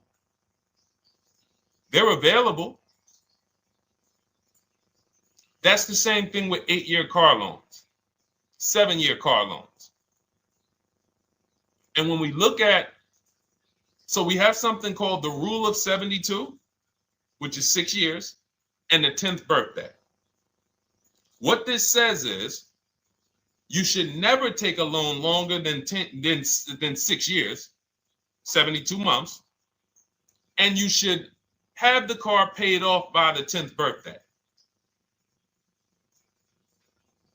Now, why? Because when I was in Mercedes, people who would come out is two people who hate, this is actually the same person. They hate Mercedes. They hate BMW. Why? Because they had an older one, no warranty, and they could not afford the maintenance and the repairs on top of the money they were paying for it. They hate it. You ever hear people say, oh, never buy that, man. I had one of those. It was a money pit. It was a money pit because you bought one that you wanted to shoehorn your way into the car. You couldn't afford the one that had the warranty, 3 years, 4 years old, buy an extended warranty, keep it 8, 9, 10 years, pay the car off in 5 or 6, and then you have, a couple years with no payment. You still have money to the side for your maintenance and your repairs when things go wrong. No, you bought one right from the start with no warranty because you wanted to be in a Mercedes. And they come out crying. You could just see it welling up in their eyes. We know, we've seen it too many times. That's a brand that people without any affordability index, they're going to buy cars that they cannot afford because they can afford the payment. And the saying is, if you can't afford to maintain it and repair it, you can't afford the car. So we never want a car that has a loan on it past the 10th birthday. That's an affordability gauge. That means I'm looking at a 6-year-old car. Car is 6 years old. 4-year loan. The amount of the number of years on the car, and this is in my book. Nothing I'm telling y'all is me coming off the top of my head or off the fly. I'm teaching you out of my book. That's what these shows are. I'm literally, when you are reading the book, I remember Deshone talking about this on the stream. Oh, I remember Deshone said this on the show. Everything I'm teaching you on the show is my book. So you can understand. I'm not winging any of this stuff. But when you look at the rule of 72 on the 10th birthday, it says the age of the car and the number of years on the loan should not go past 10. So if you're looking at a 5-year-old car, that already says my budget can only afford 5 years old. Like I can't get 4 years, 3 years old, which means I need a 5-year loan.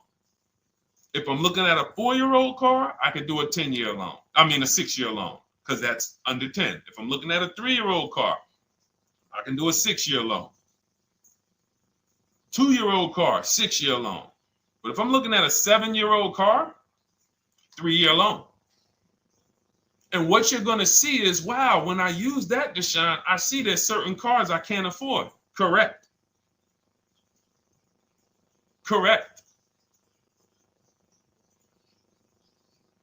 Because you can't afford the car to begin with if you need to get a 6-year loan on a 7-year-old car. Does that make sense? Type $ if that makes sense. Type a $ if you're getting this. Type a $ and let me know you're getting this. Never heard of a 40-year mortgage. Exactly, Artelis on Instagram. I didn't hear about it until I started teaching this. Because the reason we created the rule of 72 on the 10th birthday is because we wanted to bring the same standards that they have in mortgages to the car business. There are people who only get a 3-year loan on a car or a 4-year loan on a car. That's like a 15-year mortgage, short-term mortgage. And then there's people who say, all right, I want to do a more average 5 or 6-year loan. That's your 30-year mortgage. But when you start going to 7-year loans, that's 84 months on a car, you're moving to like a 40-year mortgage. You are going past affordability. This is a sign. This is a red flag. I cannot afford this car. I cannot afford this car. Let me look at less car. Let me look at what I can sacrifice. We talked about that earlier. Can I sacrifice size? You don't usually want to do that unless you're getting a car that's just big for no reason. Oh, I just like big cars. Well, you might not want to get a big car in this time. You might want to go smaller. But never get a car that doesn't cover your needs in terms of size. What you really want to look at is amenities. All right, I don't need the big sunroof and the leather and all of this stuff. You know what? Let me go to the next amenities down. Class. So you're like, oh man, I'm used to driving Lexus. I'm used to driving Mercedes. I'm used to driving Genesis. I'm used to driving Infiniti, Acura. No, maybe you got to go down to the next class. You'll save $5,000-$7,000 going to a lower class of vehicle. These are the things that you want to be looking at. This is how you want to approach. This is how you don't. This is how we win. This is how you understand your car transactions versus just like, all right, time to get a car. Can you just do this for me, Mr. Person who I know is going to make money on me, and it's your job to make money and they're going to fire you if you don't make money on me? Could you just get me the best deal possible? No. EJ, thank you. Ray, getting value out of it. I see you. Awesome. Deshone, how much should we try to negotiate out the door? That's a bidding process. See, that's a feeling for, we don't worry about that. I'm going to tell you why. Some deals, their best deal is going to be $10,000 off. Some cars, the best deal is going to be $5,000 off. Give you an example. In some deals, the best deal is going to be, you're not ready for this, almost $30,000 off. Now, let me show you each one. So when you look at, where's Tiffany? So Tiffany, no, that's Chris. Hold on. That's Kanika. Oh, wait a minute. All right, let's go to the. So the question you're asking reflects normal negotiation, which is we're feeling for the bottom. We don't really know where the bottom is. We're feeling for the bottom. And you're feeling for the bottom, it's a losing strategy because you don't know how deep, you don't know how low the bottom is. When you feel like in your gut, okay, I think this feels like the bottom, you take the deal. Losing strategy. Because the bottom is different for everyone. So you look at somebody like Sean. Sean gets 15, he bought an F-150 Lightning. He got, with the discount from the dealer and the hidden money, unadvertised rebates, over $20,000 off his F-150 Lightning. Over $20,000 off. Now, you look at somebody who, let's see if we can find Kimberly. Kimberly, when she got her Maserati, I love just keeping Kimberly up because she's like, you know, she got over $20,000 off her brand new Maserati when she got it, even though it was last year. But I want to look for a smaller deal. So I think I might have took Tiffany's down. Hold on. Because Tiffany got a Mazda.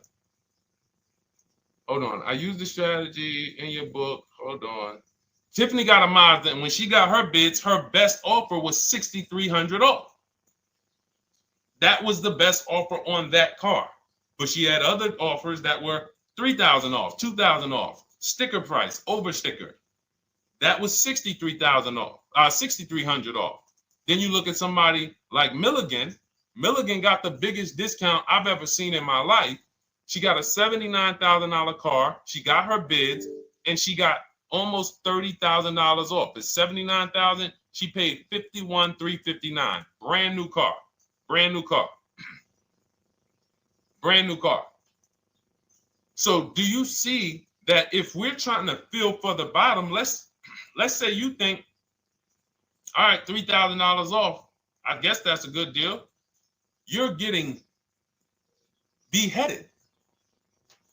So we cannot feel for the bottom.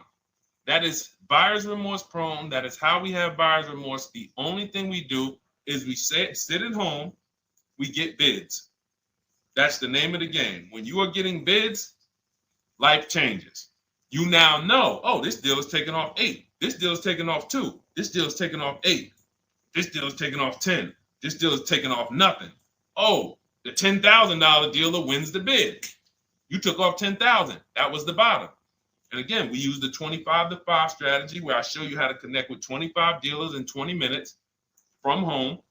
You get your bids. You want to call around, do it by phone, call and get your bids by phone. We do this by email without talking.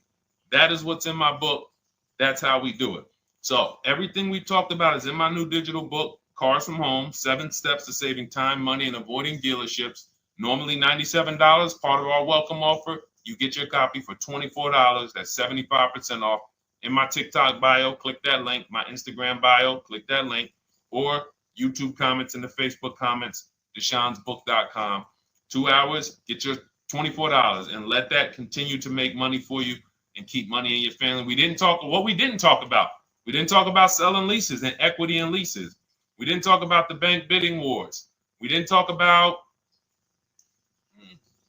we did deep on leasing versus buying. We hit on a lot today. Now, for those of you who are like, Deshone, I'm just meeting you, I don't really trust you yet, then start with my free cheat sheets. Dolan will put a link for you. You can go to DeshonesCheatSheets.com, put a link in the comments, and just start with my free cheat sheets. We've given thousands of people have started with my free cheat sheets. That'll expose you to the Cars from Home world, because once you see the value, like, wow, this is what Deshone's giving us for free. What is in the book?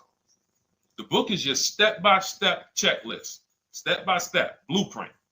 But if you're like, you know what, let me just get started with the cheat sheets, go grab the cheat sheets. Now, mark your calendars. We're here Monday through Thursday, 12 p.m. Eastern Time.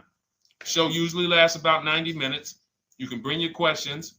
You might be watching this on a replay, because you'll see a lot of people ask the same question you would have asked. But mark your calendar so you don't miss a show. We'll be back, and then we'll run the whole replays all through the weekend for those who couldn't be here during the week.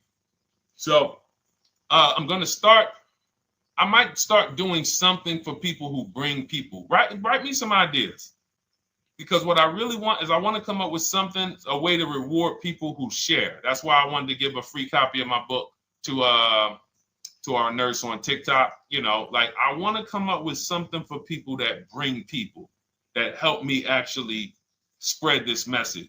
DM me some ideas, and I'll watch that. I can't read all the DMs, but I will certainly start that DM with, you know, I have an idea, and then I'll know that's you. Because I want to come up with something specifically for the people who share. All right.